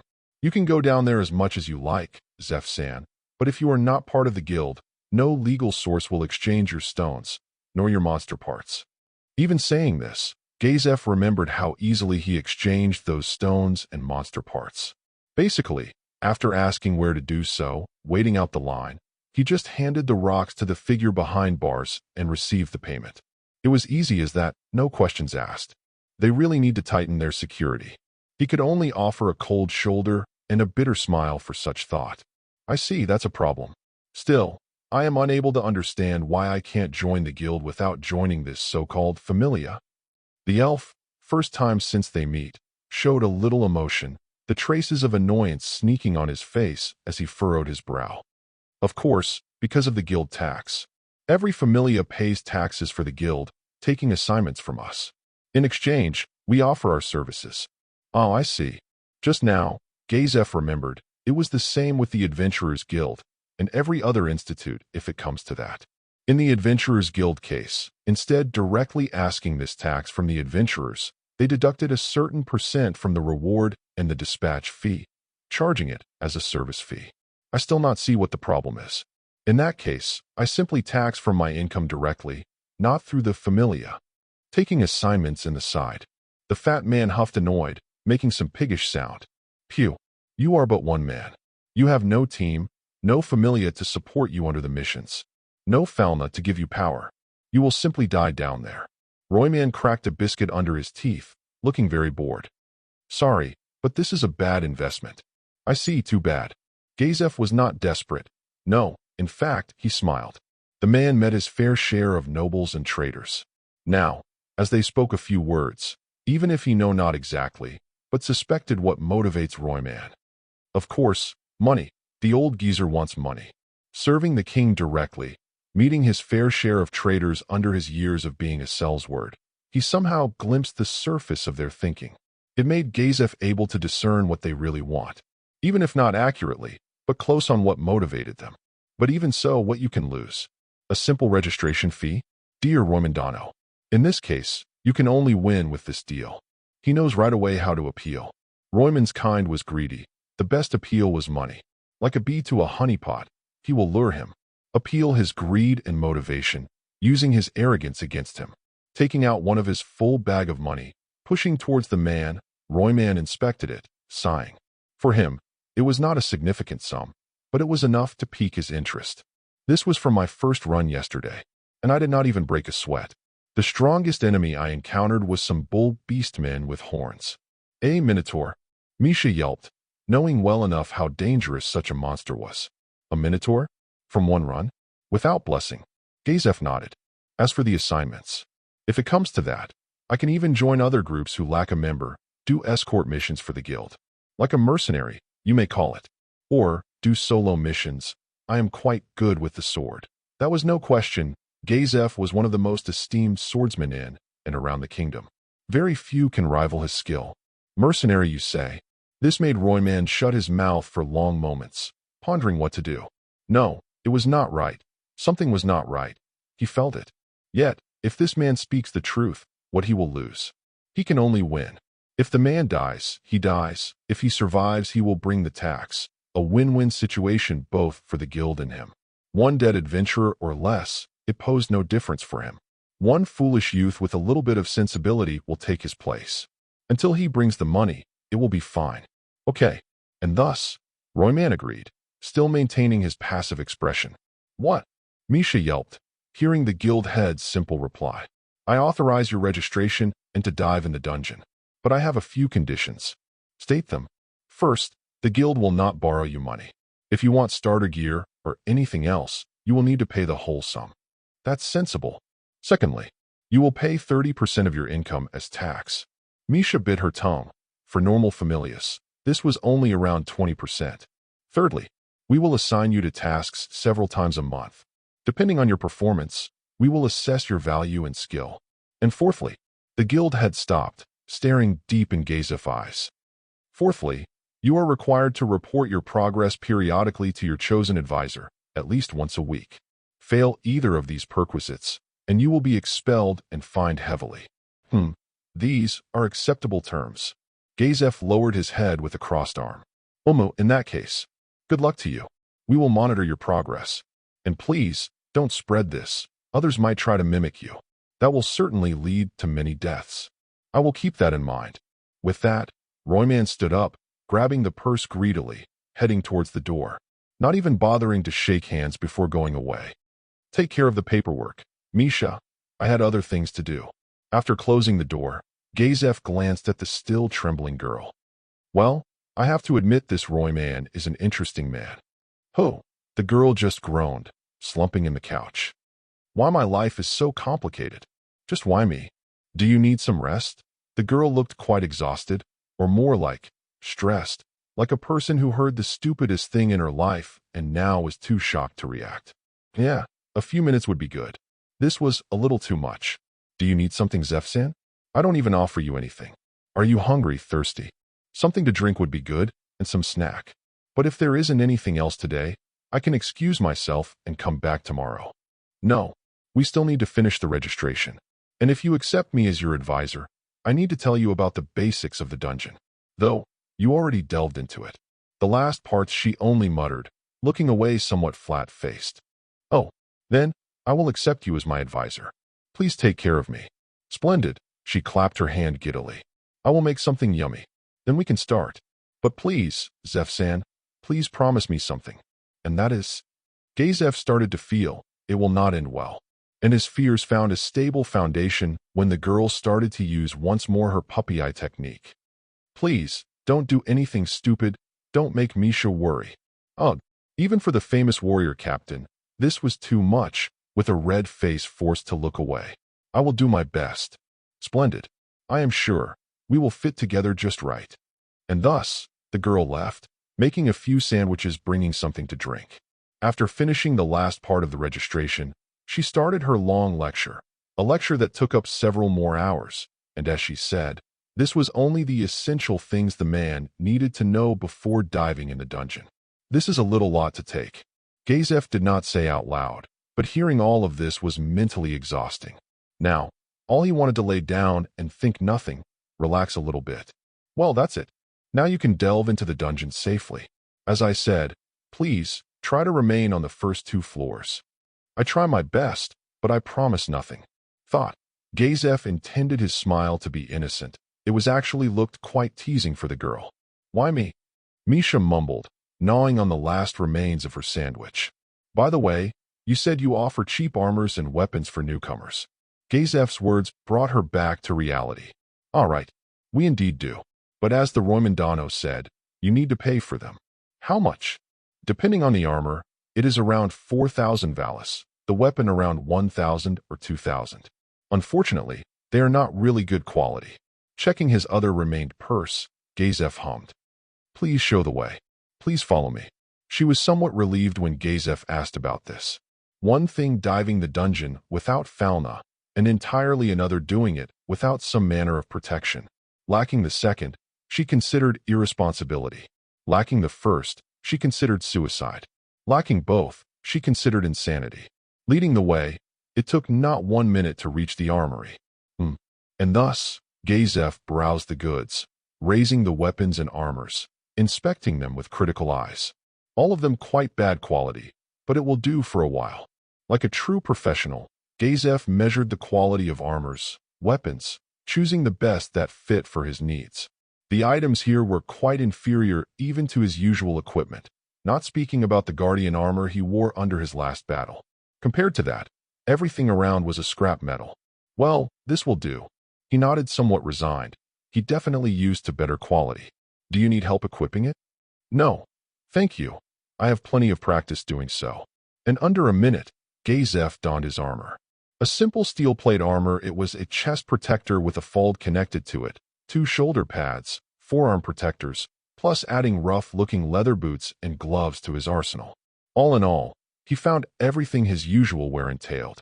Whoa, Zefsan looks really strong now. Misha watched him with sparkling eyes. She advised many adventurers under her short career, but Gazaf looked really exceptional. The armor really fit on him. Well, thank you. He accepted the praise humbly, as the last part adding a bastard sword, a small crossbow, and a few daggers for his arsenal, wrapping the golden handle of razor edge with a rag, just to not to be so conspicuous. If you allow me to ask, why do you need more weapon? You have that golden-handled sword, no?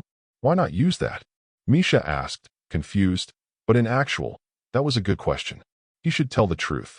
The truth about how he felt, that he is not worthy to bear the royal treasure after his loss. That it was unbecoming to use it against a monster that caliber. That he rather not relied overly on such a powerful weapon, because it may dull his sense of danger, making him soft.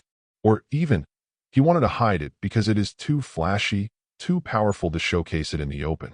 That it may raise unnecessary attention, the attention he needed not now. All in all, every point mentioned above would serve a good excuse, but he came up with a different one to conceal them. It is a family relic. I rather not want to notch its blade before time. Simply like that, for weapons and armor, durability was an important factor. True, in the case of the royal treasures, this was hardly the case, since the kingdom has them. Never once he heard they needed repair or sharpening. I see. Misha understood. Repairing equipment was not cheap. From the golden handle, she can only guess how expensive it would be to fix a sword of such quality. But why the daggers? The crossbow. It never hurts to have a few daggers, and a ranged weapon under the hand. He simply replied. Under his years as a soldier, he learned short-bladed weapons quite useful for specific situations. If not for the fight, then for general purpose. Cutting rope, cauterizing open wounds, or even peeling a potato. Anything long-bladed weapons, for example, a sword, too robust to do so. As for the ranged weapon, Gazaf was a warrior. His reach was short enough. A little bit of support against ranged enemies never hurt, and he found shields too restricting to use. I see, smart. After paying for the starter armor and the weapons, Gazaf still has some coin left. Not much, but enough to eat, and possibly rent a room for a few days. He really needed a good sleep. Leaving the armory, the two proceeded to the atrium. Thank you for the today help, Miss Misha. Like the gentleman, he bowed, making the girl blush. It was nothing. This is my job, after all. In that case, you did a splendid job. Thank you. Now you just flirt with me. The girl just muttered nervous, turning her head away, and Gazaf can't help but find her childishly adorable. Maybe, by the way, where I can find the library. And if I may inquire, there is anyone who can teach me how to read. You can't read? Misha blinked, watching Gazaf surprised.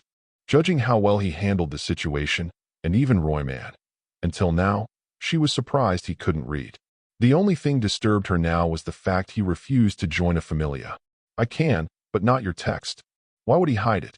Sooner or later, it would come to light. The best way to avoid trouble was to ask the advisor about it. After all, it is her task to provide information. He trusted Misha would not ridicule a stranger who came from far away. Zef-san, you indeed came from very far? In that case, I can help you with the basics, and can recommend a few books. That would be good, thank you. But not today. It is already late. Looking towards the window, many hours passed since the morning. The sun already started to settle, dropping a strange shadow on the building. It may come to that I need to postpone my visit to that store. No matter, hopefully, one day delay will not change much. Fortunately, Gazaf already spoke with Misha about the investigation request, describing the 3 remained items to her. Hopefully, they will keep this investigation amongst themselves. Hopefully, they will give back the items once they have it. Unfortunately, he was too aware, alone, he would never find them. Thus, his only option was to trust others. Describe the items to the advisor. Naturally, not their ability, that he kept for himself, believing the discretion of the guild. By Zef-san tomorrow? Tomorrow. Gazaf bowed smiling, then left, leaving poor girl wandering. I wonder why he refuses to join a familia. What awaits him after this? Will Gazaf find his way to home? Suffice in the dungeon? Will he finally meet the White Rabbit after this? You will know in the next chapter. Chapter 5, Wolfen Showdown. Finally here. Gazaf sighed, looking around in the lively bar with a somber expression. As usual, the Hostess of Fertility was full of life. Only rarely he spotted empty places, the emptiest place being a big round table in the other side of the pub, that he suspected was already booked by someone famous, judging from the small name table neatly placed on it. I wonder if this place is always this full. Yesterday night, the place was almost all the same, barely any seat free as usual. But it was usually like this. The maid-uniformed girls welcomed the patrons, led them into their seatings, and took the order, just as they supposed to do, working fast, neat, and precise, bringing out the hot food and the cold drinks from the kitchen. Spotting the slight cold vapor on the side of each mug a girl just carried to a table, Gazaf was sure they used some kind of magic to cool the drinks, or brought them up directly from the cellar, tapped freshly, just as intended in the case of every drink those intended to be consumed cold. Back in the kingdom, using magic just to cool the drinks was not an everyday thing in cheap bars, but it was quite common practice in luxurious institutes like, for example, the Golden Pavilion, and similar highly esteemed restaurants were all around the world. Though Gazaf himself preferred solitude when drinking, usually avoiding crowded, luxurious places, he found this little bit of variety somewhat calming, making him remember the times when he shared drinks with his men. It was just before we departed to Irantal. One last drink to raise the spirit. It is quite similar, yet different. He allowed himself a solemn chuckle, remembering the heavy drinking his survivor men organized after returning a year ago. Compared to that, their last drink before departure was nothing. Their last drink. Remembering this made him recall the accident around a year ago, the event that changed everything, his battle against the slain Theocracy Black OPS unit, and his first meeting with the being called Ains ul Gown. Slowly, things started to connect. Damn Goundano and those slain bastards. Yes, he still remembered how miserably he and his soldiers were outclassed back then, still guessing if Ains, the Empire, and the slain Theocracy were working together from the beginning, just to deceive him and the king. They wanted him. Only him. Burning villages, scheming with the nobles to draw him out, forcing him to act in his most vulnerable state, just to end the king's greatest asset, just to weaken the kingdom. And he would be willing to sacrifice himself, to stand against them face to face, offering his life to make it over, to protect the kingdom and its people, to protect the villagers and let his men escape, riding out alone to draw them away. Doing so against a foe he knew well he would not have lasted a minute against. Yet he did so. He bravely, or more like foolishly, offered his life in exchange for others. A single life for many. Back then, it sounded like a fair deal for Gazaf, at first. After all, he never thought himself anything impressive or special, considering his skill as the end result of hard, persistent work and endless training. Maybe anyone who put their head into it can reach his level, perhaps even more. The world was extensive, and he heard about many people and beings who were stronger than him. If seeing it that way, he was not even that impressive, just a hard-working man. Yes, that's all he was. Yet, I couldn't stay idle back then, and nor could my men either, coming after me despite my strict orders to remain and protect the villagers. He chuckled once more, looking around in the bar. Those fools. I was so proud of them. His men foolishly riding after him, foolishly, yet bravely. Though they didn't last a minute. Almost all of them were nearly killed by the overwhelming might of the slain Theocracy's elite unit. He smiled, a somewhat warm expression sneaking on his face as he remembered that event. But at the same time, a solemn sadness ruled over his soul. The guilt and feelings he had welled up, that it should have only been him saving all those people. All those brave men, almost all of them died. Just because of me. They had no chance.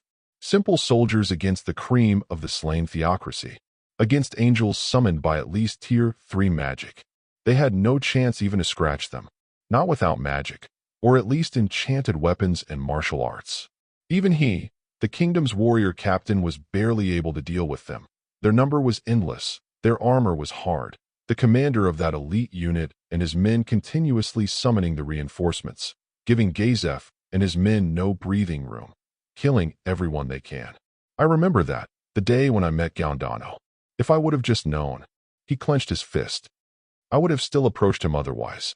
He saved us that day, but, maybe, it was my fault he joined the Empire later, instead of the kingdom. My insistence on helping us, my threat of mustering him into the king's army if he was not willing to act. His expression softened for a moment. But maybe, he worked with the Empire from the beginning. I will never figure it out. Damn it, he muttered, turning his head away, angry being so cluelessness about the state of things. But maybe, It was not necessary to know everything, as he got to know in his last moment. Ains was undead, a scheming being who most likely planned all of this from the beginning.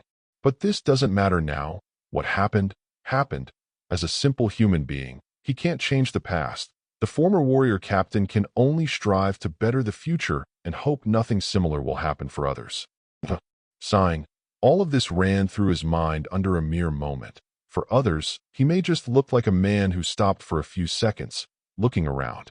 But he knew the truth. For Gazaf, it was more than that. It was the recollection of his memories leading up to this moment. Oi, so you are back. I hope you brought money with yourself this time. We like those who spend. Mia winked at Gazaf, rubbing her fingers expecting. Of course. Gazaf smiled, taking a seat near the L-shaped counter with great comfort. So, what I can bring you, Zaf-san? I hope you're hungry. I expect much from you. Of course, this day was long. I wouldn't mind some ale and some meat with side dish. Oh, just that? Don't say a big man like yourself is satisfied with that much. Come on, don't make me sad. How will the girls earn if you don't spend? Mia leaned closer, raising her brow inviting, insisting as she nodded towards the kitchen. Don't forget, a favor for favor. My girls need to eat too. Huh, fine then. Then add some pasta and soup to my order. That's what I like to hear. Gazaf sighed defeated, and the woman grinned satisfied. A menu too, and 5 in order. Hurry up with it. Yes, Mama, came the answer from the direction of the kitchen right away, and Mia tapped some cold ale for the man. By the way, you look dashing in that armor. Did you visited the guild just as I suggested?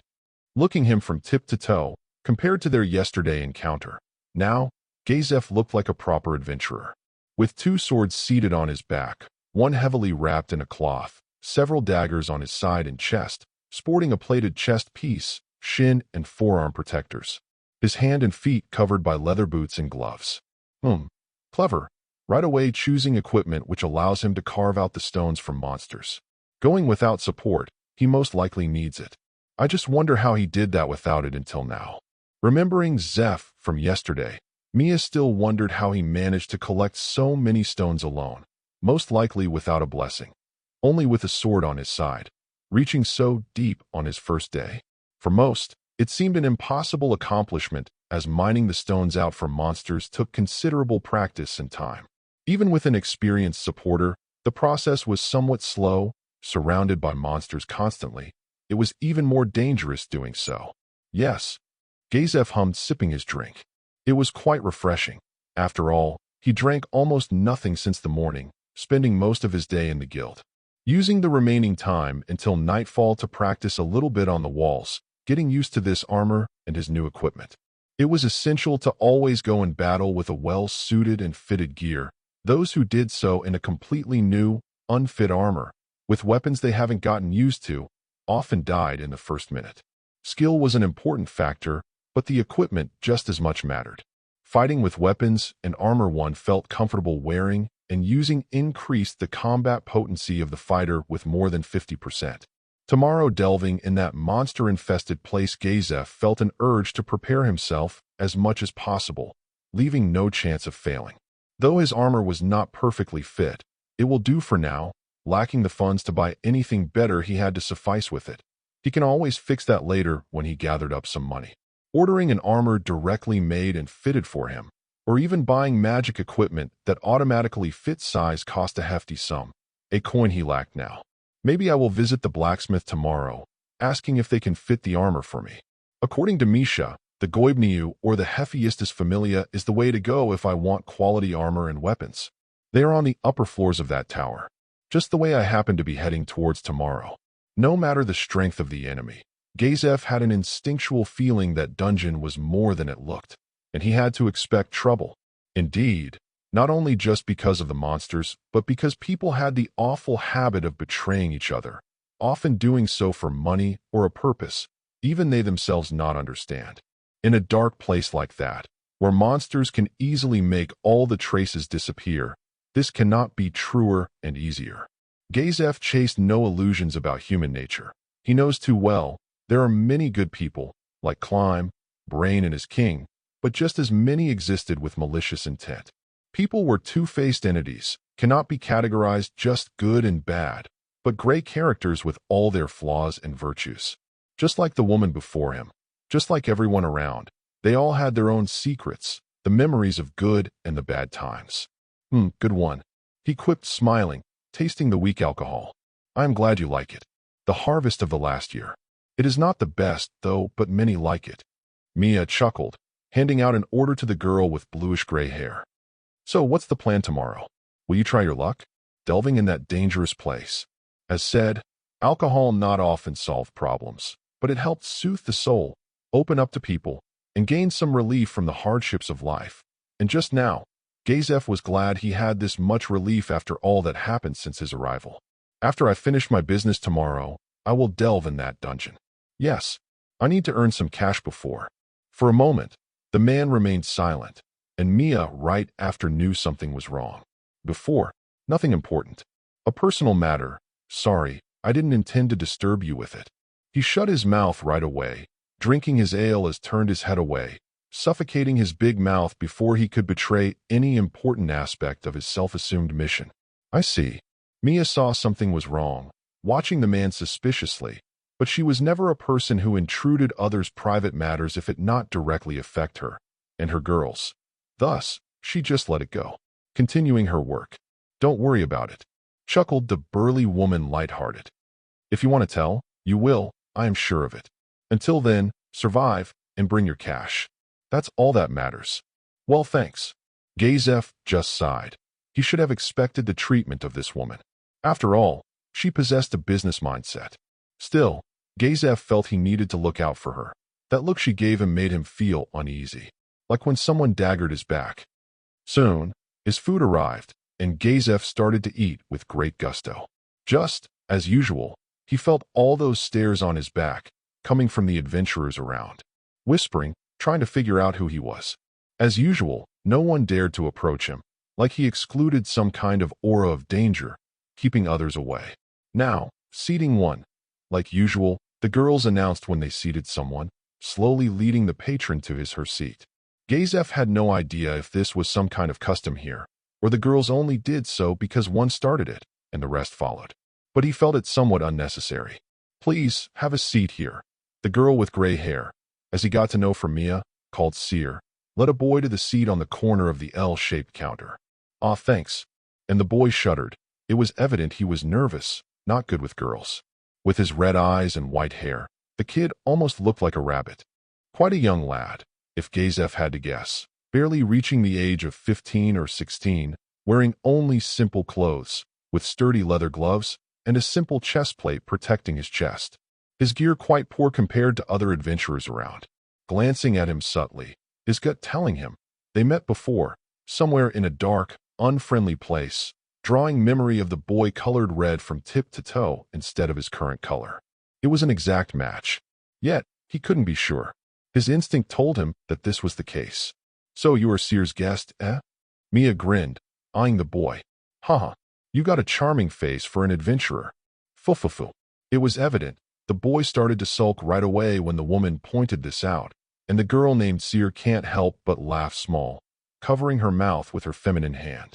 Just give us a holler if you need something. I hear you're going all out tonight. I'll keep the food coming. All you got to do is keep ordering. For this, the boy went all red, starting to shudder, breath deep. He did not expect such a welcome, not speaking of Mia using the same tactic with him, trying to persuade him to order as much as he can, spend his money here. Hey, it didn't reach the intended result, as the rabbit started to hyperventilate more and more. Mia leaned closer and closer to make things worse, looking quite insisting. Who said I was going all out? That's all so new to him. Desperate. He watched Seer, who in return just charming. Well, what's so funny? Shrey-san. Youngsters. Gazaf chuckled, drinking his drink, listening to the chatter of the two youths.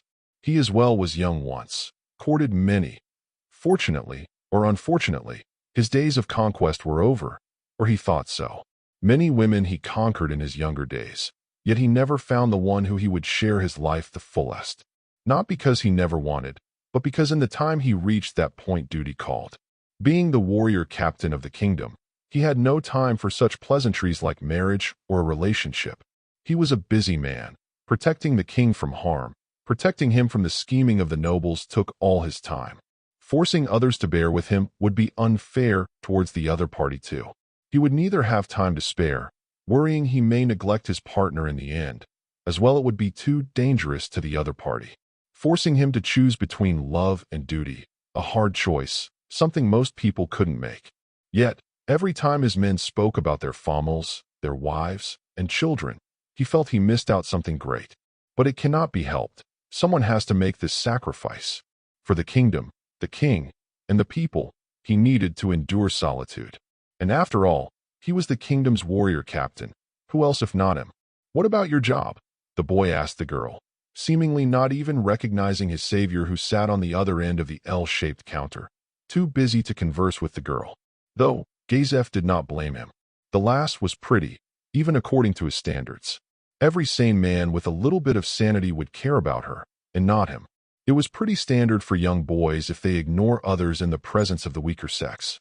In a way, this made him remember a few of his younger recruits who acted the same way under their drinking sessions, telling absurd, exaggerated tales to the nearby waitresses serving their drinks. Of course, in return, the girls flattered their ego, saying how heroic, how brave they were, in the hope of more tip. But this is how it worked, how it's supposed to work between the people.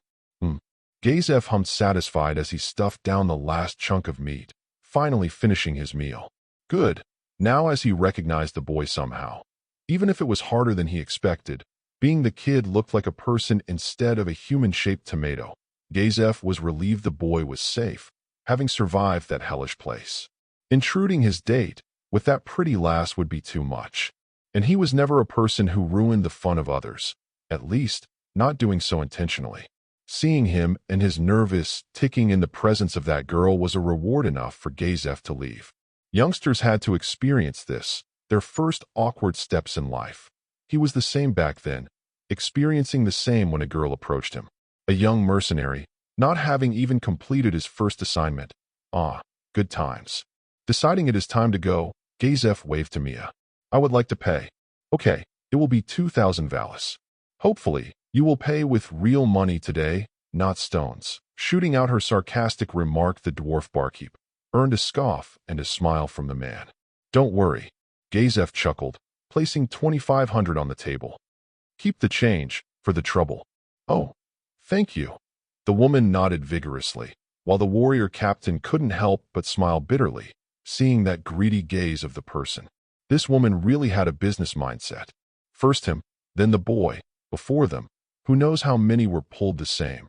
If he is not careful, he will be ripped off completely. "Ojai, we are here." In the next moment, abruptly, the door slammed open. A strange group of people, led by a woman, or she was a boy. At first, Gazaf couldn't decide. That person with almost completely closed eyes and red hair lacked the front part every woman had. Completely, he might say. Only her high-pitched voice and hair, made to be a ponytail, referred that she might be a woman, and of course, her ridiculous, revealing clothes. All in all, Gazaf can't place her from this much. He saw a few strange figures under his life, a few dressing as a woman despite being a man. Many of them posed as nobles in the kingdom and around. The pub became lively once more. Many whispers filled the whole tavern, whispering about the newcomers. "So that's them. They're the giant killer familia, eh? Aren't they first-class all-stars?" This, and many similar whispers can be heard all around, filling the rowdy tavern with noise once more. "The Loki familia," Mia muttered, making the man turn to her once more. In that time, a maid already led the group to their table on the other side of the main floor, taking their orders. "Loki familia?" Gazaf asked, raising his brow confused. Quite famous familia in Orio, and everywhere else, I might add. Specialized at dungeon delving. You really didn't hear about them? Man, you really came from far." Mia raised her brow, and Gazaf can't help but chuckle, drinking the last remains of his drink. "Well, that's true." Glancing at them once more, it was a strange group constituting people of all kind. 2 elves, a burly dwarf with a big beard, 2 dark-skinned women, wearing ridiculously revealing clothes, a blonde kid, and the 2 adventurers Gazaf met yesterday, the teen with wolf ears, and the girl with golden hair and eyes. Thought. In the kingdom, it was not often people from different races formed an adventurer party. In other countries, it was a common practice. Looking at them for a moment, it seemed the golden-eyed girl recognized him, catching his glimpse, and Gazaf nodded in her direction with a steady look. In return, she nodded back, saying nothing, turning back to her companions, speaking not, just sipping her drink and listening to the merry band in silence. Bell. Seer yanked the young boy's sleeve, but the rabbit fell in a trance, unable to come back, staring directly at the people of Loki Familia, more specifically, A's. Mesmerized by sight, the boy shut out all but one outside input, and now, the two stared at each other, between them forming a separate space. Yes, to say, a great day out there in the dungeon today, people. Time to cut loose. Drink up. At the moment the tomboyish redhead raised her cup, her party cheered, and intense clanking exchanged between owners in the air, the space around them filling with the fierce sounds of cutlery hitting the plates and gnawing. Loki Familia members are regulars here. Their goddess, Loki, seems to like it here. Thought. Asir only whispered this to Bell. Gazaf overheard her somehow, humming. So their god likes it there. I wonder if it came with them. He chuckled to himself, imagining how a god looked in this world. Well, certainly I have a weird imagination. It was quite funny, actually.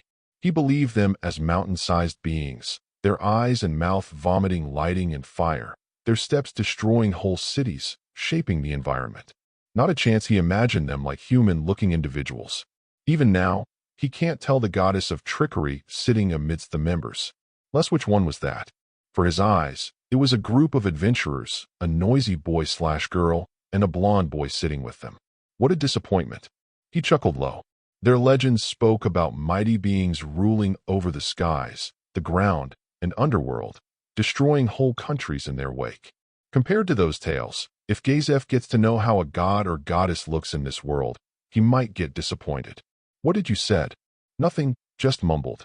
Gazaf said so to me as question, and the woman humph. Ed with a frown. Yes. Tell us that one story. That one story? The girl questioned, looking at the demi-human adventurer confused. It was evident, with the exception of the golden-haired girl, they did not recognize Gazaf, or didn't bother with him. Either way, it was better like this. He had no mood to deal with them, and strangely, an awful feeling started to get him. Feeling that Wolf Boy in some way will only bring him trouble, considering his behavior previous. Thus, Gazaf decided it was time to leave before anything happens. You know the one. About those minotaurs that got away. Remember, that guy, that jerk who finished off the last one on the lower fifth. That moron. Not even introducing himself, chasing after the tomato boy. Gazaf right away recognized.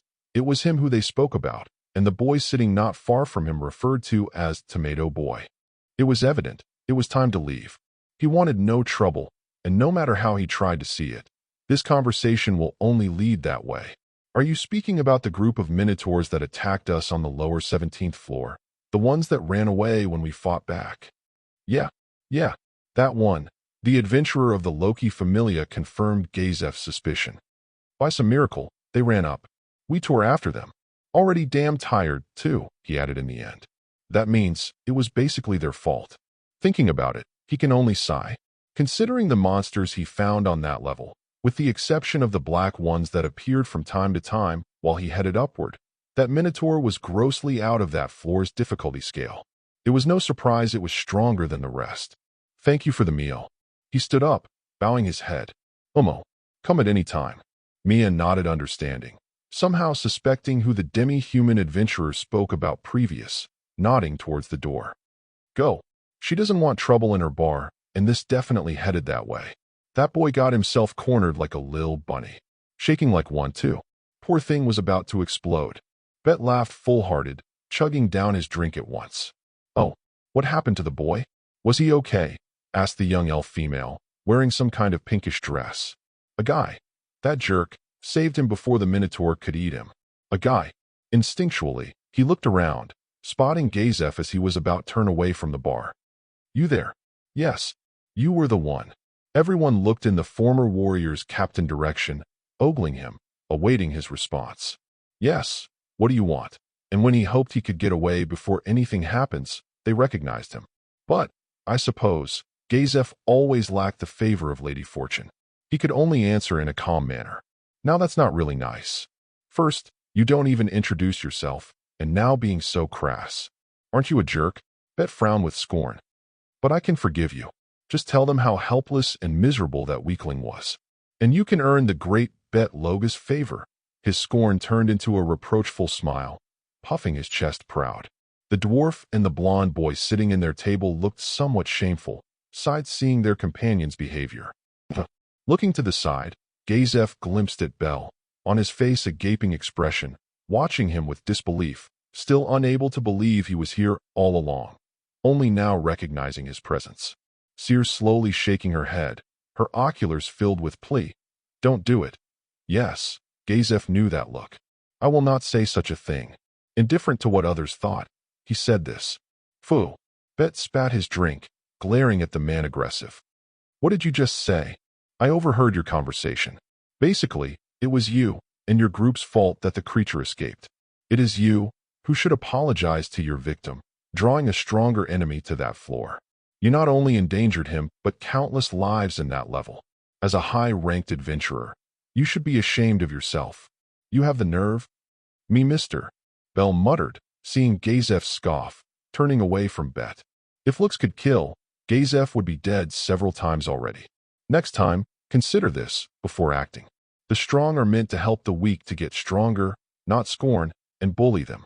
What you do is simply pitiful. If you excuse me. He headed towards the door, refusing to look at Bet once more. Have a nice night. You? Bet trembled. His every nerve was just about to blow up. His anger urged him to rush forward and pulverize the man. Bet. The blonde Palom watched the demi-human adventurer worried he will do something rash, and he was not that far from the truth. In the next moment, however, oh right, let me apologize, he. Grabbing his tankard, Bet raised it. For the hero of pitiful and weaklings. May it serve you well, jerk. He threw his drink, throwing the iron tankard towards the departing Gazaf. Mister, Bel shouted, but it was too late. The bottle already accelerated towards the man. Immediately, Gazaf's instinct screamed, dodging the incoming projectile by simply leaning away. But instead of what Bet expected, the man did not attack, nor did he not fall for his provocation, only glancing him back one last time, shaking his head and muttering, pitiful, before continuing his way. What did you just said? Hearing him loud and clear, seeing his pitying look, being completely ignored, humiliated, the werewolf adventurer couldn't keep himself anymore. Bet Loga was known to be short-tempered, and being looked down this much his rage ignited once more, his bestial nature flaring up ever intense. Bet no. Finn wanted to stop his companion, but it was already too late. The beast was out from its cage, and hardly anyone can stop it now. Bastard. In the next moment, the werewolf acted, doing the worst act an adventurer ever could. Unable to keep his rage in check anymore, he charged, foremost, blurring, jumping in motion towards his opposition. But of course, how an impulsive werewolf like him could leave such a disgrace without proper punishment? It was completely against his nature. Mister, Bel shouted once more, and everyone watched in horror. I will gut you. Bet was on him, raising his leg to pulverize the man with a precise strike. A kick he utilized so many times against monsters. But as such, while it may work against simple monstrosities he encountered in the dungeon, his current prey was a different kind of hunt. Surprisingly, in the next moment, prepared, faster than the wind. Using a trained turn to take a stance and position himself, not even really moving his leg, but slipping his feet to face the already accelerating opposition, Gazaf raised his arm, blocking the sharp kick aimed against his head. What? Amazed on the man's fast reaction, Bet gaped. Everyone looked wide-eyed. Few can block his kicks, and it was unheard anyone doing so while showing their back to him. All in all, never in his wildest dreams Bet expected this man blocking his kick. So fast, even for him, it was only a blur when Gazaf turned, raising his arm under a moment. Truly disgraceful. Gazaf glared at him, still holding his forearm up, the fire in his black eyes igniting Bet's rage even more. Stand down, I don't want to fight. He lowered his arm, and Bet jumped back, his legs slightly numb. TCH. You damn cretin. Gazaf simply ignored him, shrugged and shook his head disapproving, once again heading towards the entrance, and when he reached the doorframe, "You think you can simply ignore me? I don't intend to fight with you." He stopped for a moment, slightly looking back at him, a pitying glare that even more enraged the werewolf. An insecure child, using his power to prove what? His own superiority, or it is fear? Insecurity? I have seen people like you. I warn you, the path you follow is a lonely one. You will lose everything if you do not change your ways. Damn bastard. What do you know of me? You know nothing. Bet's mouth trembled, remembering his childhood, his own powerlessness, all coming back to him, hearing the man's words. Once again, Gazaf remained silent, stepping out from the door. Think of your actions and reflect. He only said that much, and it hit the point, finally breaking. Damn bastard. Answer me. And Bet charged, once again, raising his leg, but for now, Gazaf was prepared, turning once more, jumping back outside of the tavern and crossing his arms, and Bet followed him. Huh, he's doing it again. Finn and Gareth can only sigh, shaking their heads. Will he be all right? The young elf in a dress looked around insecure, and her fellow elf with green hair just glanced towards the door, having an awful feeling. Oi, let's watch them. In the next moment, Loki urged her team with an excited smirk, heading outside, and the rest followed. Soon, a smaller crowd gathered around the people, betting on who will win the fight. Mia just sighed, knowing well, she should stop them. She wanted to stop the fight conducted outside of her bar. Yet, for some reason, she was curious about how it will end. Miss Mia, shouldn't we stop them? Bell asked insecurely, Sears sharing his opinion. Judging the noises outside, Mia should do something. Huh, and what I supposed to do? Stop them, she scoffed. Even if I do, their opposition will remain. It is better to settle this now, or their enmity will never cease. But. No but. Mia dismissed Bell's concern simply, who lowered his head humbly. Until it is not in my bar, I don't care. Come Bell, let's watch them. Sear grabbed his arm, pulling the boy. Rewrite. Boom, boom, boom. Outside, the air boomed around the two men, and on the street several smaller craters already present. Bet forced to do his best to disable his enemy, like a beast, attacking fiercely and using both his leg and fist to pummel Gazaf, urging himself to tear him apart. Of course, in difference of Bet, the warrior captain mostly defended himself, taking a stance, raised his arms, hopping away from the strikes of his opponent, dodging, not even hitting back even once. Stop it. Damn you. Don't run. Bet turned more and more annoyed as the man did not even attack, just danced away from his strikes, only occasionally raising his arm to block them. Meanwhile, all around the people roared, cheered, making their bets, going wild. Only a few of them standing calm, inspecting the battle with great calm. Fast. Really? Asked Tiona, looking between the sword princess, who watched the match with great attention, and the fighting sides. For ordinary people, the two was like a blur, only stopping several times to regain their balance, or charge once more. With each more their momentum leaving a mark on the cobbled road, messing it up completely. What do you think, Gareth? Finn, the blonde Palom looked at the veteran dwarf, who only fondled his beard, listening to the match attentively. He is fast, unnaturally so sometimes. Like one moment to the other, he just accelerates in and out for no reason. Skill? Asked Finn with a raised brow. Maybe. Riveria? Gareth passed the question to the elf royalty, and she closed her eyes, reaching out. I feel strange energy around him, like a skill, but different. I can't place it. Whatever it is, he's waiting for something. Gareth hummed, squinting his eyes. You say he's just playing with Bet? Tiona asked, and everyone blinked surprised. What? Loki just asked dumbfounded, unable to imagine something like that happening. No, I think he's just testing him. Riveria finished Finn's sentence. Assessing his skill before counterattacking. Really? Now, both Amazons and the young elf blinked, looking at the sides and whistling. He takes his time. I can't see anything. What's happening, guys? Meanwhile, Loki yawned indignant, only seeing the blurring sides as the two clashed again and again. So fast. Bell muttered, similar to Loki, he as well was unable to see anything. First, the members of the Loki familia thought Gazaf was only lucky when managed to block a kick from Bet. After this, Newer and newer attacks followed. The famous Fenris visibly struggled to get a hold on the man. Yet, using martial arts, Gazaf's speed surpassed the limit Bet was able to follow up with his skills, thus dominating him under the whole battle. Now, as he gets to know his moves, time and time the man started to counterattack, offering precise strikes of those meant to imbalance the werewolf, enraging him even more. "Damn you, stop. Let me hit you." More and more, the rage started to rule Bet's mind, his first skillful moves turning into the thrashings of a beast. His moves are becoming more and more wilder and uncontrolled. Fufufu, this is so funny. Tiona-san, it's not nice saying such things. Bet is our companion, said the timid elf in the dress, looking at the Amazon somewhat scolding. Nah, don't be like that, Lafia. Don't say you don't want to see Bet's ass handed to him once in a while.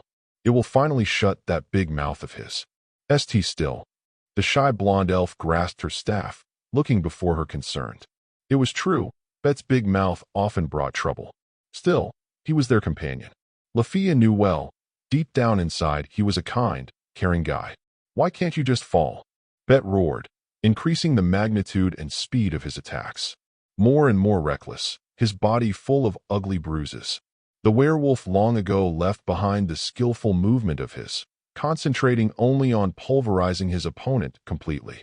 And Gazaf kept up with him, using martial arts to increase his defense and speed. Only his forearm bruised a little bit. He was certainly in better shape than his opponent.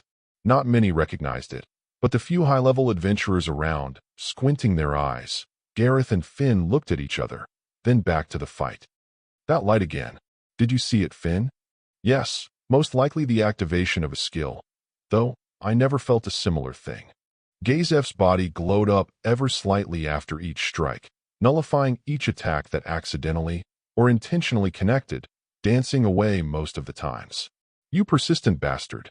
Bet raised his leg for the last kick, giving all his rage, all his power, intending to end this with one final strike. Aiming a downward kick with his heel, everyone's eyes widened. Gareth and the rest of above level 5 right away recognized what he was up to. Don't do it, brat. If that connects, that will surely kill him. Gareth shouted, and Aze was ready to use her skill to intercept the man. Everyone was concerned how the hell Gazaf will survive this, if he can at all. Bet prepared, giving his all for his most destructive technique. Yet, it was too late to act. Can't be reasoned anymore. Bet's world was completely red, raising his heel high. His legs started to accelerate with otherworldly strength and speed, causing a sonic boom in the surrounding, pushing back many adventurers. Boom! It was one of his special moves, pulverizing many of his opponents before. No monster escaped from this attack and lived. Even bosses felt the wrath of his feet after this assault. I see, Gazaf muttered, preparing himself. It will be dangerous if that connects. Immediately, he changed posture, taking a more defensive position, prepared to finish the battle. Using several martial arts at once, he was prepared, testing the enemy thoroughly. The man already knew how to deal with him. Breathing out, his opponent was sturdy fellow and fast compared to others. Yet, compared the speed and the increased perception that martial arts gained him, Bet still moved like every other enemy he faced in the past, slow and predictable. Gazaf couldn't keep up this accelerated state all day, but he was trained enough to keep up with an enemy like Bet several times over, long enough to deal with his opposition. In the next moment, for Bet and Gazaf it was like time dilated. The werewolf watched helplessly as Gazaf, changing posture, unable to change his direction, ever intensely accelerated his legs against him. Capacity building. Instant counter. Fortress. Kinetic drain. The warrior captain's body glowed ever intense in the next moment, activating multiple martial arts at once. His muscles stiffened, his posture became steadier and balanced, and like it was nothing he basically slipped a few centimeters away, with a side punch hitting Bet's falling leg. Whathe. The werewolf's words sounded slow, like he was stuck in glue, able to perceive his surrounding, but hardly able to act, only recognizing too late the accelerating fist of the man. Boom! With a fast motion that looked like a flash, Gazaf hit the downward accelerating feet once more, and Bet immediately lost his balance, flipping in the air, trashing, failing. He right away lost a great amount of momentum he intended to use for his attack. Like the kinetic energy he intended to use against the enemy absorbed, drained away. It was an impossible phenomenon the usually apt fighter was unable to understand. And in the next moment, his eyes widened in horror, only now recognizing the dread that speed towards his face entailed. Punch. Crack. The impossible happened in the next moment.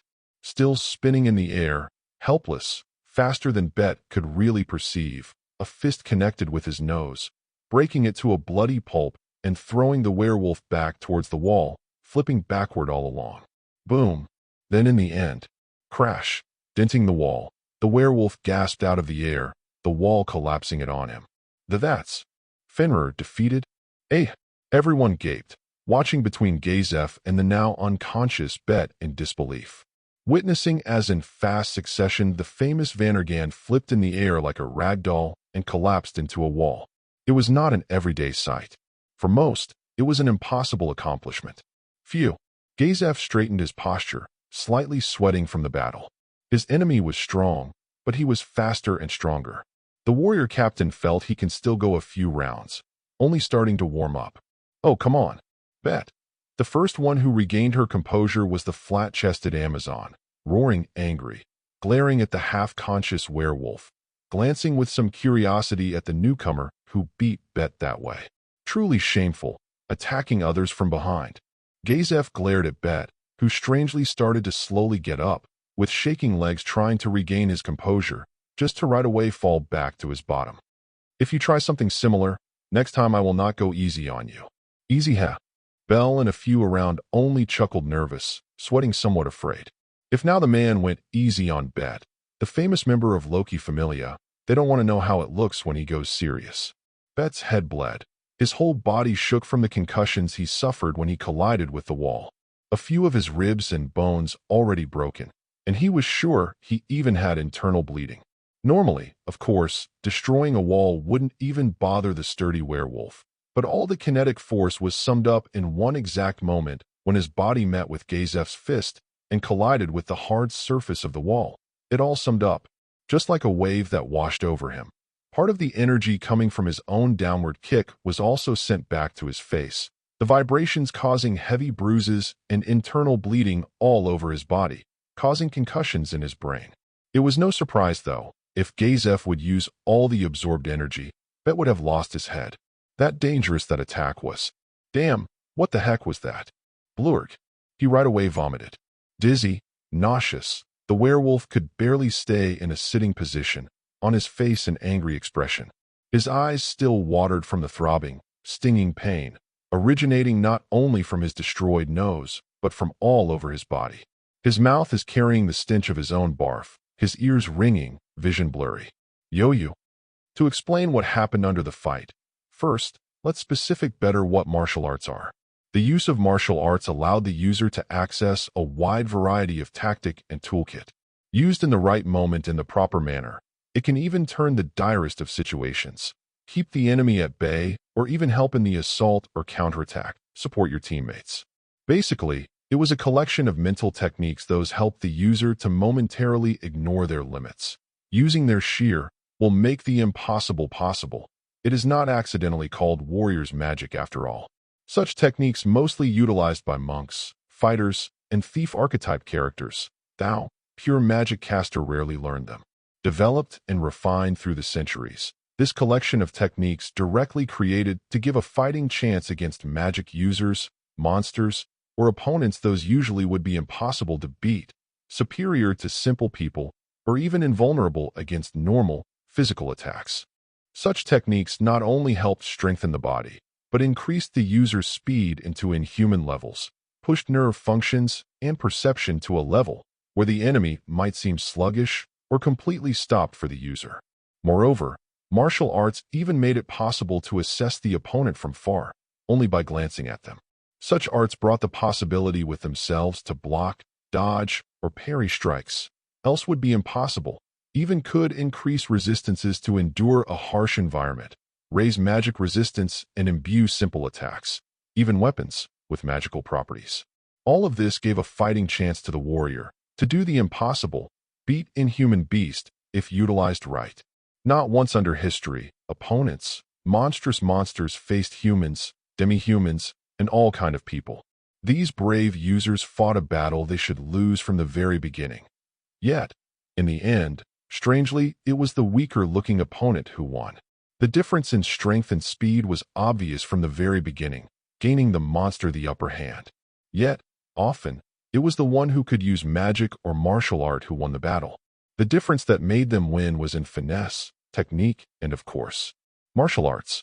Between two roughly equal sides, usually the ones capable to use magic or martial arts those who won. Of course, martial arts were not a solution for everything, as they were useless against opponents those were way over the user itself, both considering strength, speed, reaction time, resistances, level, etc. Like everything, of course, this technique also had a drawback. Used recklessly only ended up with the user's death. Martial arts greatly strain the mind, similar to magic. It has limited use before the user completely exhausts themselves and collapse. With the training of body and mind, and of course, with proper items, the number of techniques that can be used at once and their duration can be increased, pushed out to the absolute limit. Unfortunately, in itself, martial arts can't win a battle. It was only a tool meant to combine with other things. Used smart, it was effective and could turn even the direst of the situation. But used without thinking, it was the waste of energy, only led to exhaustion and death. Weapons, tools, even with your own training, combined with martial arts, this helped the user to turn the tide of battle with minimal energy consumption and effort. Let's take for example the current situation, combining martial arts with CQC.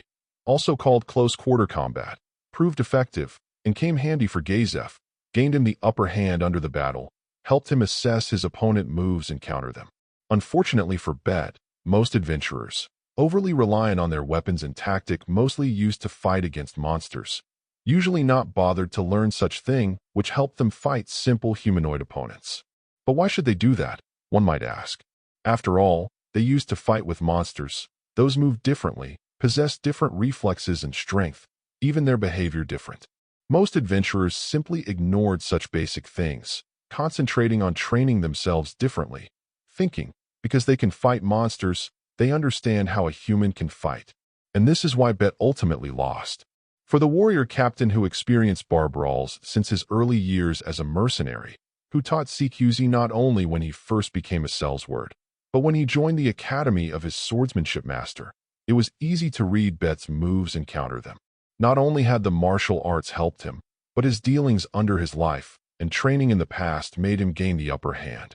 The werewolf was fast, Gazaf will give him that much. His strength was monstrous, could pulverize anyone easily. Even he couldn't endure many of those strikes without the use of his techniques. Yet, as rage started to rule the mind of the werewolf, his moves started to become more and more predictable and sluggish, coming from pure instinct instead technique. Like that of a wild beast, an experienced fighter like the warrior captain could easily read them. Bet's moves were mostly coming from the experience fighting monsters, rather than proper training. Yes, this opponent made him remember Brain, who was also a self-taught swordsman, a genius, but in contrast of his former rival, this kid was too predictable, not even trying to adjust himself to him, just charging against Gazaf mindless, hoping his thrashing will reach the intended result. As usual, proper training, techniques passed down and refined over centuries, developed and trained for long years usually defeated brute strength, besting unrefined moves. Basically, Gazaf only needed to turn the opponent's own strength against him and win. For that, he had a few moves in his tool set. He utilized the fullest. I am disappointed. How frustrating. Gazaf really hoped a proper fight, as his opponent had the strength and the aptitude doing so. Even if not entirely a life and death struggle, but at least a little bit of a push towards his limits. But he had to be disappointed. This was barely enough for a warm-up. Oh, interesting. Loki, who watched the exchange subtly under all of this, remained silent all along, not saying a word, but inspecting the blur and the outcome, opened her always closed eyes, opening them ever slightly, revealing two sly-looking crimson orbs. She right away felt this individual was different than the rest. Raw power emanated from him, releasing a wave of strange energy with each hit he received. Each time he blurred, dancing away from Bet's attack. A strange, barely noticeable glow surrounded his body, giving away the biggest burst when his fist collided with Bet's nose.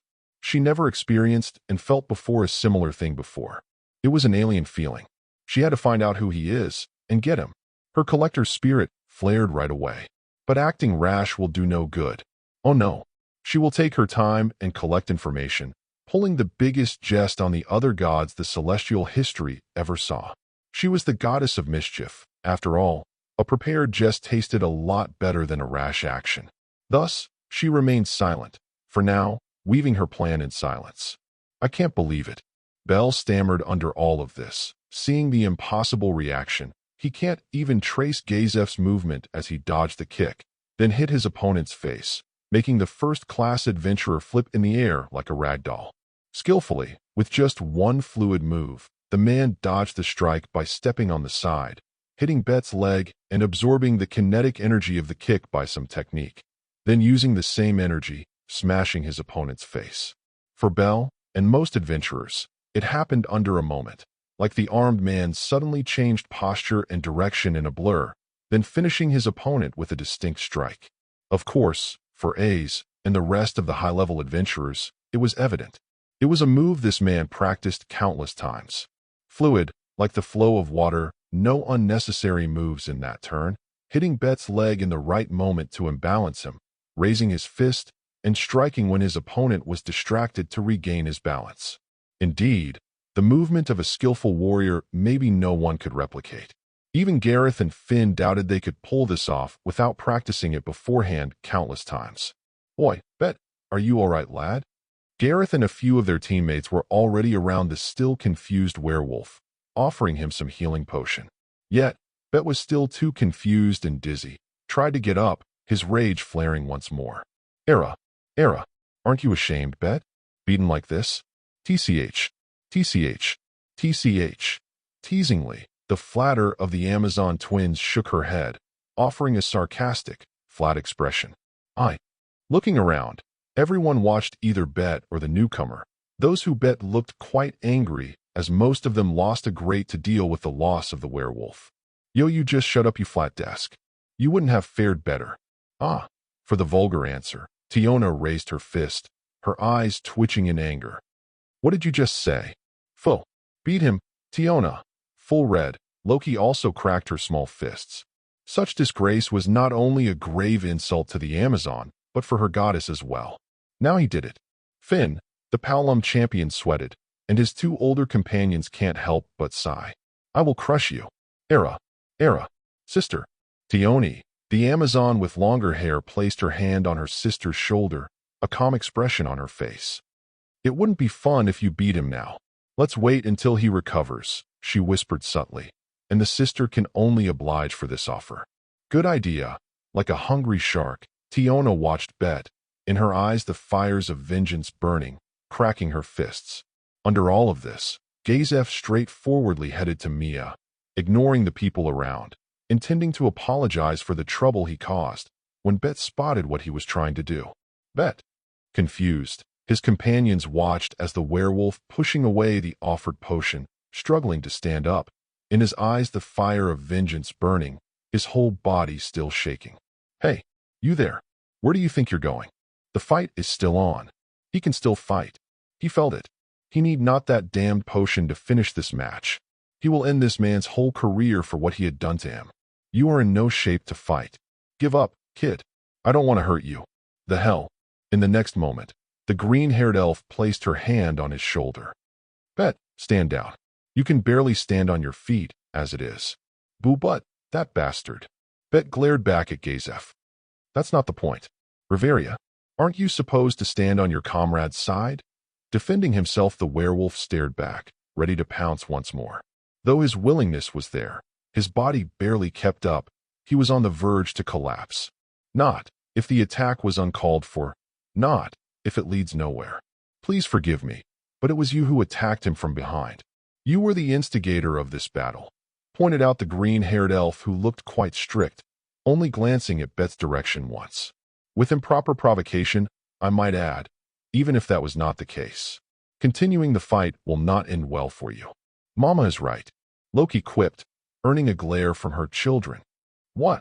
Riveria just sighed, having no energy to explain everything to her buffoon companion.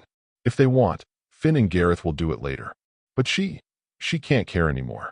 It was true. Everyone saw who started this heated discussion. Any normal adventurer would be turned to a bloody pulp from the attacks Bet showcased. Yet, Gazaf survived. Moreover, repelled the assault of one of the strongest from the Loki familia, triumphing over what many believe the fastest fighter in the city. She has a point, Bet. The Amazon with the flat chest added, looking at the side with a snarky smile, snorting. Her twin with a more generous cleavage nodded vigorously. Tiona is right. Bet, let's get a hold on yourself. You lost, deal with it. You too, Tiona. Tioni, scoffed the werewolf youth, looking around with a disbelieved face as everyone glared at him, agreeing with each other. Weak piece of trash like that should die in the corner, weeping in their powerlessness. Don't you agree? Huh? Answer me, you bastard. You jerk. A guy like you should be agreeing with me. Damn it. Stop ignoring me. Bet shouted towards Gazaf, who in the meantime spoke with Mia, bowing and apologizing from the burly woman. I apologize for the damage we caused. It is not your fault, Zef-san. That idiot instigated the fight, nodded the former adventurer lady outside of the bar. Naturally, the one Bet referred to knew well who the werewolf aimed the accusation to, and Belle was well on the way to run away with moistened eyes, humiliated and ashamed not only before the girl of his affection, but the whole bar. He really couldn't bear to lose anything more.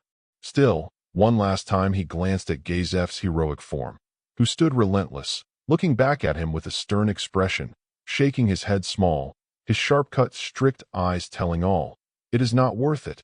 And this was enough to gather his courage and stay until it ends. Yet, even the strongest started as weak.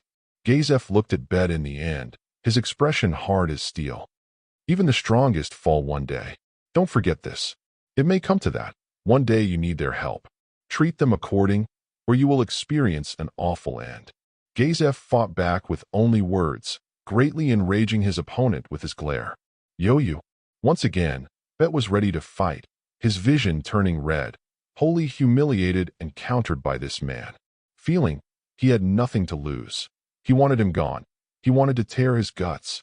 The pressure increased to the limit between the two. Raw, primordial bestial rage and cold controlled might be radiated from the two people, making many around fearing their life and back away gulping. The hard stone pebbles groaned as Bet changed posture, taking a more beastly stance. Gazaf also readied his hand, prepared to grab after his sword and activate his martial arts if it comes to that. But in the next moment, an unexpected thing followed.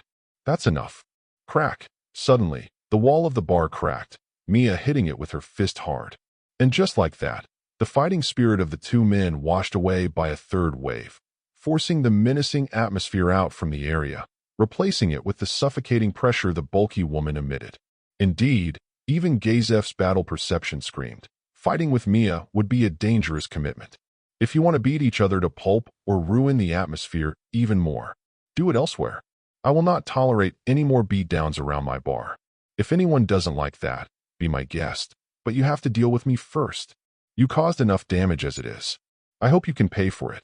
Everyone backed, seeing the fire of danger in her eyes, and silence ruled the establishment for a few seconds. Even the bestial atmosphere disappeared around Bet. That's not necessary. Gazaf said so calmly, lowering his head humbly. Please forgive me for the trouble, Mia-san. I will take my leave. I promise I pay for the damage I caused. Just tell the price. TCH. You owe nothing, Zef-san, she snarled, slowly turning her head towards Bet and the rest near him. The blame is not on you. You just defended yourself from an attack. She turned her glare at Bet, who like a clueless puppy who backed slightly. What? Being it was the Loki familia who instigated this brawl, they should pay the claim settlement. What? For this, even Loki woke up from her daydreaming, scheming attitude, almost spitting her drink. She stole from somewhere. But, looking around, Loki already groaned how much her familia needs to pay just because Bet being Bet. But that guy, no buts. Mia cut her short, making poor goddess groan in desperation. Be glad I am nice and not banning you from my inn right away. Ugh, hi. Please no. For the first time since all of this started, Loki looked afraid, waving her hands desperate. We'll pay. We'll pay. Just don't ban us, Mia-chan. Are you sure? Asked Gazaf in a raised brow. Completely. Came the answer from the dwarf. As said, it was not your fault. You tried your best to solve this peacefully. In that case, thank you. Gazaf agreed with closed eyes. As usual, you can find me by the guild. Don't worry. Even if it takes time, I pay my debts. Good. Mia hummed, still angry, but somewhat satisfied. At least someone takes responsibility for their own actions. Have a good night. With that, Gazaf bowed and left, leaving the flabbergasted crowd alone, pushing his way through. Hey you. You can't just ignore me and walk away. Bet still tried his luck annoyed, but the barkeep lady gave an awfully malignant stare to him, and even as a high-level adventurer, he backed. You better shut your mouth, Bet Loga. One more like this, and I will ban your whole group from my bar. No matter how well you pay. She muttered the last part. Indeed, she earned a hefty coin from this familia. It would be a shame if she had to ban them. What? It was, hey, what are you doing? Right away, the two Amazon girls grabbed his arm, holding him back. Bet. Calm down. Amazing. Belle just muttered, looking after Zeph as he left, watching his back with awe and disbelief as he cut through the crowd that gathered in the meantime. And the people just watched him, with some awe and fear mixing in their stares, still whispering, guessing who he was, where he came from. It is indeed. Mia chuckled, her mood turning brighter right away, knowing the broken wall and the street before her bar will be paid and fixed in time. I would never dare to imagine he could do that. But somehow, I had a feeling from the first moment that he wasn't an average person. She smiled somewhat solemn, shaking her head with a sigh. Slowly, the chatter continued, and the good mood returned to the establishment, mostly discussing the fierce brawl between the sides and the new unknown, high-ranked figure appearing in this place. No one knew who this man was, not even those who usually followed the careers of different adventurers attentively. This man was an enigma, destined to shake up Oreo from its usual sleepy, everyday attitude, destined to change the world's and God's view of human will and determination. Just what Gazaf needed. Miss Mia, who was that man? Belle asked, sitting to his usual place after the crowd retreated in the bar. I am curious too, came the female voice near Belle, making him jump at the moment she appeared near the red-eyed boy. Edai, go goddess Loki. Belle jumped small, then right away bowed his head in respect. Please forgive me. Yet the goddess only gave him a dismissing glance, turning her attention back to Mia. So, she questioned, visibly excited about the answer. Let me go? Ag. In the background, the punishment already started, and the twin Amazons started their torture game. Binding and suspending Bet, using strong ropes to rope him. What are you doing? Stop. Tiona? Stop. Naturally, in that time, Bet already drowned 2 potions, healing his injuries. Thus, the so-called companions had no issue doing this with the werewolf adventurer. Stop. That hurts. Their companions doing nothing only watched this game, either with sight or a sour smile, or even accepting it with a laugh. With the exception of 2, they followed suit. Who that man was? Sitting in her chair elegantly. Only the green-haired elf refused to watch this senseless act, just drinking her alcohol-free drink in her somber solitude, pondering. Who was the stranger who managed to counter the fastest member of their familia was? Watching the entrance where the Sword Princess stood, looking after the disappeared man, both the Sword Princess and the elf royalty wondered about the same thing. Indeed, this young-looking, but in truth old adventurer lady started to feel the weight of the years, more and more times forced to correct her comrades' mistakes. Riverial Joe's Alf experienced a few things under her 99 years' worth of life, but this was something new she never saw before. That energy his body released, it gave me chills, she shuddered, looking away. Also, I can't seem to recall his face. Who he is, she pondered hard. Slightly disturbed, she can't recognize such a character. Meanwhile, near the counter, several figures gathered, awaiting Mia's description. Well, aren't you curious, goddess Loki? Mia just chuckled, cleaning a tankard with a rag. the maids around ever diligent serving the guests, preparing the food and drink. The patrons returned to their seats, chatting ever intense. So you won't tell. Loki watched Mia attentively, opening her fox-cut eyes slightly. Only if you play double, for today's trouble, and of course, for the meal. Mia grinned, knowing well, Loki will pay, as her curiosity is the only bigger thing than her purse. She knows this divine being too well not to use this against her. TCH. Fine, the goddess scoffed indignant, waving away the thing. She can allow spending a little bit more. Her familia, after all, was the most well-esteemed group in the whole Oreo. This much was nothing. Very well. Mia put down the clean tankard, picking up another one before starting her long-winded explanation. His name is Zeph. He arrived yesterday in the city. And that's it. She put it short, making many widen their eyes. Everyone gaped flabbergasted, expecting a lot more. Most waiting for more. But the few who know Mia already headed back to their seat disappointed, telling their companions the disappointingly sporadic information they overheard. What? Loki stood up, hitting the table hard. Smack. Only this much. No familia name, no level, no information where he resides, nothing else. There must be more. It can't be this much. Yep, what did you expect? To tell his life story to you. The barkeep shrugged amused. I only met him yesterday. Only once. If you want to know more, you need to visit the guild. They might know more. Groan. That much money only for this. Loki threw herself on the counter, rolling left and right, completely depressed, weeping. Ace-tan, comfort me. She wept, searching the loved one. But the said girl completely ignored her goddess plea. Maybe was not even near her. So it is Zeph. Bell muttered, smiling as he gets to know his savior's name. A beautiful voice came from near him in the next moment. It was akin of a happy sound which made Bell turn his head trembling. And at the moment his red eyes meet those two golden orbs, he froze completely. Wah. He just shuddered, unable to form words seeing all the glory that was Ace Wallenstein leaning near his face. So close. He even felt the scent of her skin. Her skin, she smells so good. Hello? Are you all right?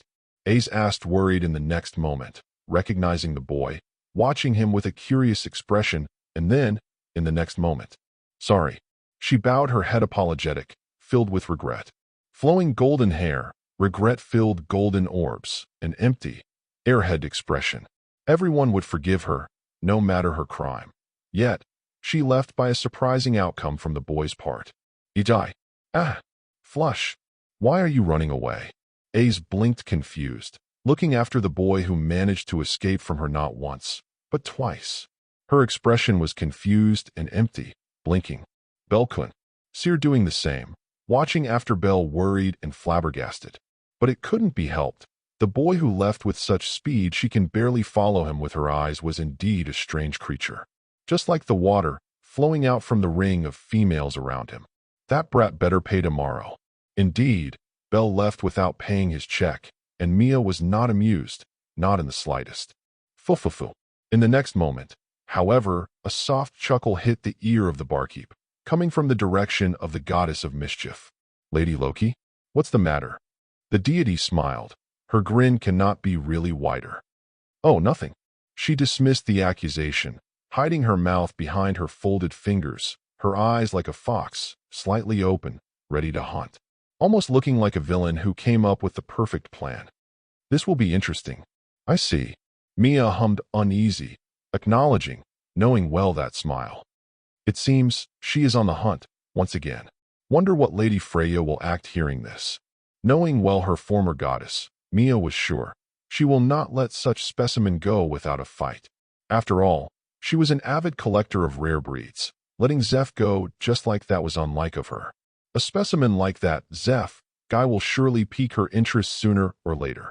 Unfortunately, Mia knows too well her former employer, and as she knows the goddess of love, she always gets what she wants.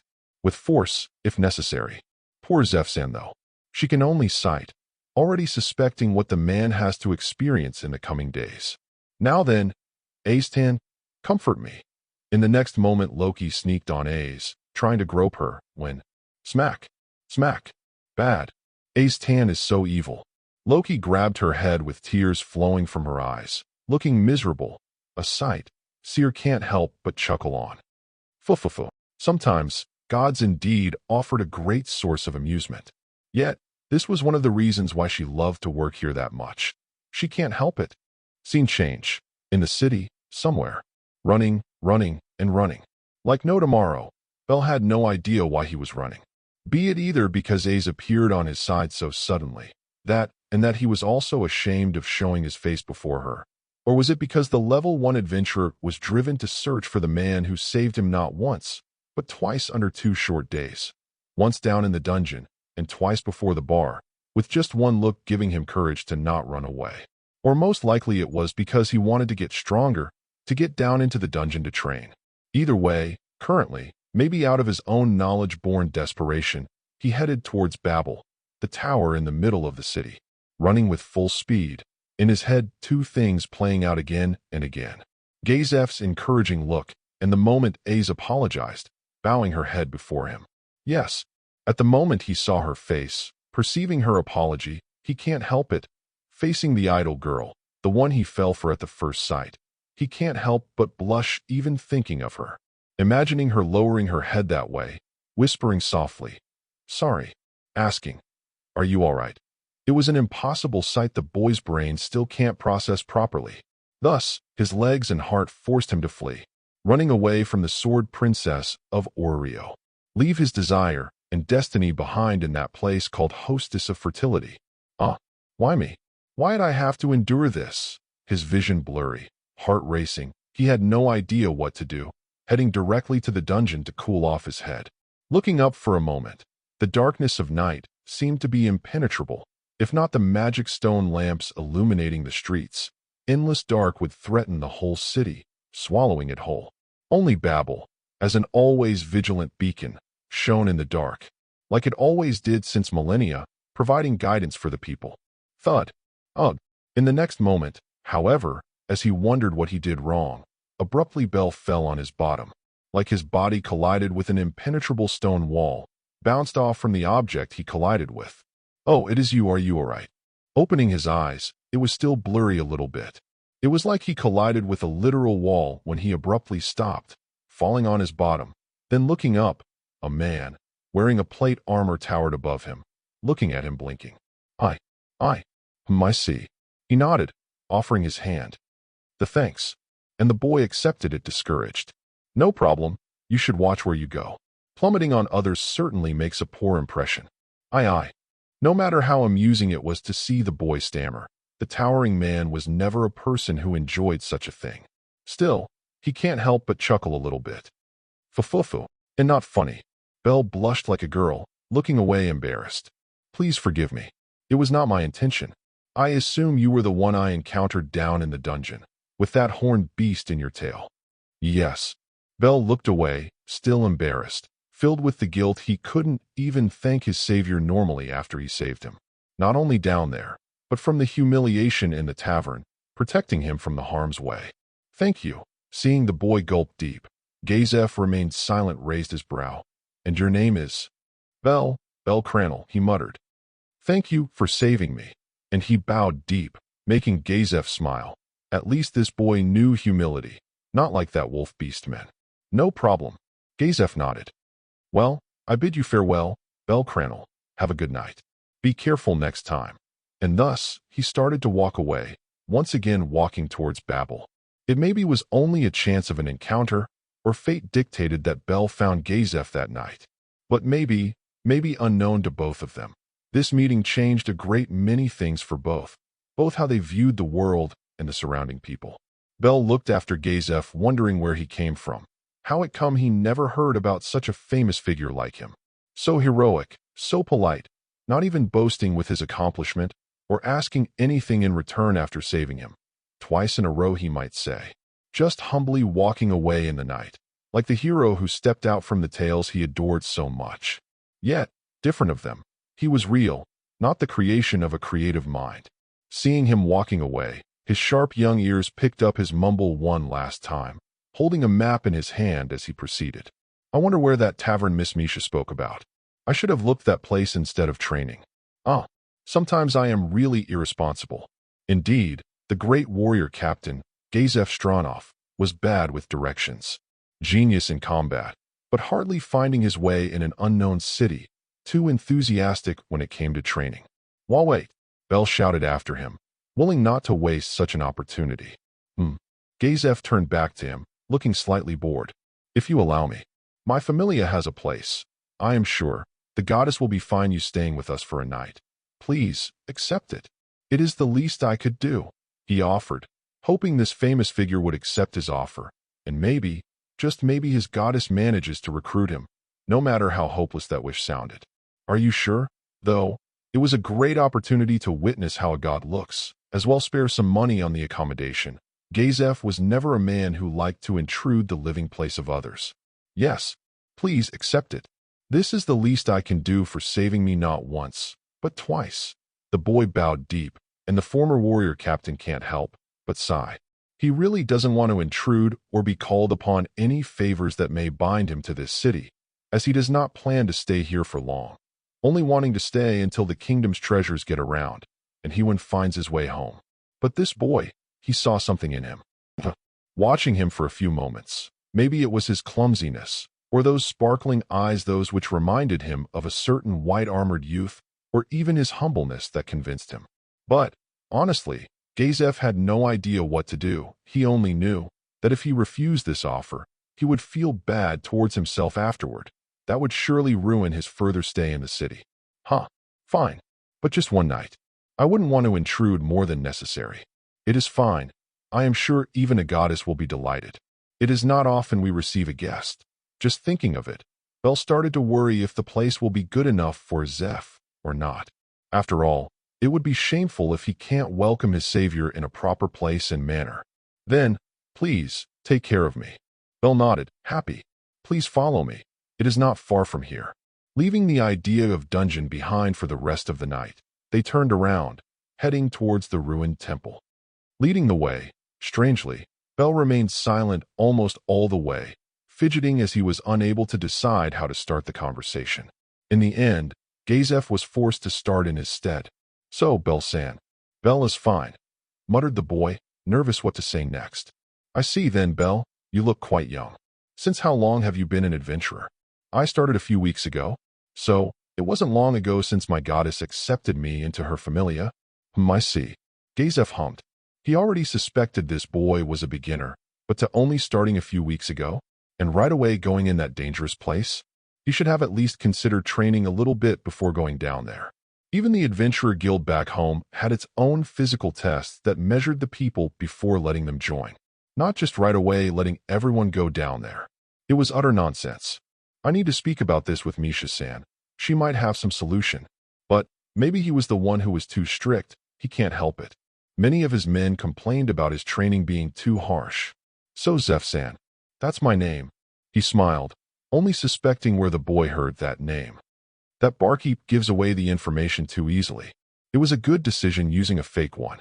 Ah, yes. So, where do you came from? I heard from Mia-san you arrived in the city yesterday. Yes, as you say, I arrived yesterday, traveling long. The place where I am from. Well, you most likely don't know the place. A small village, not even worth remembering to. He chuckled low, but it seemed he hit a nerve. I see. Bell lowered his head, remaining silent for long moments. Please forgive me. I must have said something improper. Ah, it is nothing like that. I just came from a small village too, living with my grandfather until... He gulped deep, remembering his deceased grandfather. Until he died. My condolences. Ah, don't worry about it. I managed. And since I found Goddess, it is all better. So, you say she takes care of you? Yes. Indeed, she takes care of me. He sighed solemn, looking down, their feet eating the paved roads. No one wanted to accept me in their familia, because I was weak, but one day, just now, before Bell eyes, the event played. Flashback. A boy, all alone, abandoned, losing all his hope, sitting, crouched in an alley like a ball. Refused by 50 familia in a row, nowhere to go. Only one ray of hope shining on him that day. If you want, you can join my familia. A sweet voice of a girl, Bell never could forget, urged to protect her smile at all cost, sneaking in his ears at that moment, filling his heart with joy and light. Really? Looking up, his eyes still blurry from the tears, the boy spotted her offered, soft hand, and he accepted it, starting his journey, hoping he will encounter girls in the dungeon, just like his grandfather told him, like the heroes in those stories. Belle Cranell's story started just like that on that day. Flashback end. Only she accepted me in her familia. She is kind, the best goddess I can imagine. Ah, interesting. This goddess of his sounded like a nice person. But it might be that that person simply deceived this boy. This little rabbit looked quite gullible, and though Gazaf was not a man who judged people by the first impression, the boy was young, and as such, young people can be easily deceived, as they lack the experience to know what was best for them. By the way, Zef-san, if I might ask, which familia do you belong to? Well, we are here. It was his luck they arrived in their destination at that moment, as Gazaf had no real answer for the question. The best he could say was the same thing Misha advised. His god wishes to remain anonymous. That's it. It was a really simple way to avoid the problem, a simple idea that may later cause a few issues. It is not much, but it is home. Belle said so, smiling bitterly as they stopped before the ruined temple. Don't worry about it. Gazaf chuckled. A home is a home, no matter how it looks. Ah, I suppose you were right. Strong and so kind. He muttered, slightly red-faced, somewhat jealous of the man. What? Nothing. Belle turned away embarrassed. Tea this way. And thus, Belle opened the old double door, leading the warrior captain in the ruined temple. The inside, as expected, was worn out. Only a few worn benches and an old altar present. The pictures in the walls ruined, green already growing on the walls. So this is... don't worry. There is a hidden room in the temple. I stay here with my goddess. Oh, Gazaf nodded. He wouldn't want to sound rude anyway. He was fine with whatever place was offered for him. It was definitely better than spending his night outside, as no matter how much he was accustomed doing so, a warm place was always better to sleep in than a damp alley. Slowly, the two descended in the hidden room using the stairs, and when Belle opened the door, Goddess, I am he. Tap, tap, tap, tap. Moo. Belcoin, where were you? I was worried to death. A short figure embraced him, appearing out of nowhere, wearing only a white dress, her hair made to be a ponytail, and strangely, a ribbon holding her humongous breasts firm. Gazaf felt a strange aura from her. So sorry. The dinner dragged on. Gazaf blinked a few times, trying to remember where he saw the short person, and he was utterly ignored, the girl only speaking with the boy. Era, don't do it again, or I will be mad, she pouted, looking away offended, mumbling. Going on a date without me. What a troublesome child you are. So sorry. And the boy sweated, apologizing. I forgive you, but you have to promise you won't make me worry again. Rewrite. In an adventurer's case, moreover, in the case of a reckless boy like Belle was, this was a promise he could hardly keep. By the way, Goddess, we have a guest. I hope it's not a bother, but I invited him to sleep here. Fine, as long as it's not a gur. Hestia blinked as Gazaf came to her field of vision, staring him for a few long moments. Her eyes twitched, realizing who stood before her. Thank you for your hospitality. Gazaf bowed, and Hestia like a fish still gaped. Wawa. The warrior captain turned his head towards Belle, thinking it was some kind of sick joke. At the moment, he looked up and started to recognize the girl. A goddess? He thought to himself. A small, harmless-looking girl, a god? Don't make him laugh. This must be a joke. A goddess? Belcoin. I like jokes, but this is a little bit tasteless. He pointed at Hestia, who still looked quite stunned, experiencing such an encounter with the same man whom her heavenly fist of judgment forced up from slumber. But, Zef-san, she is. Belle tried to explain and save the situation, but Hestia was faster. Yo-you, if I may ask, did we meet each other yesterday, my lady? Gazaf was sure they met yesterday, as she looked exactly like the girl who offered him some potato croquet, after hitting his weak spot, waking him up. Yes, she carried a face one can't forget easily, giving away a dignified presence, almost similar to a paladin or a priest. By the way, Belle-san, is she a member of your familia? Where is that goddess you spoke about? I would like to thank her for the hospitality. But she is. You are that guy? Hestia pointed at the man, and Belle can only watch between the two, somewhat scared. Eh. Now, as the warrior and the goddess meet, how will the story proceed? You will know next time. From the next chapter. So this is it. A muscled man stood before an old building, while hidden in an alley, almost blending amidst the buildings strictly built near it. Usually, one could not find this establishment without a guide to point the way, as it was quite old and dilapidated, with even its name sign heavily worn. Its windows covered by bars, behind it different books and maps showcased, just like the building itself, dusty and old. Positioned in the worst part of the city, it was the epithet of a rundown store. Secrets of Toph, huh? Gazaf watched the symbols Misha scrabbled on a paper, comparing it with the worn name table above the entrance and his translation written near Misha's own. It took longer finding it than I expected. The man sighed somewhat disappointed, folding the city map in his hand. At least I found it, finally. What he will find in that store, you will know next time. And that's it for today. I hope you enjoyed. Support the writer. Don't forget to like, sub, and share.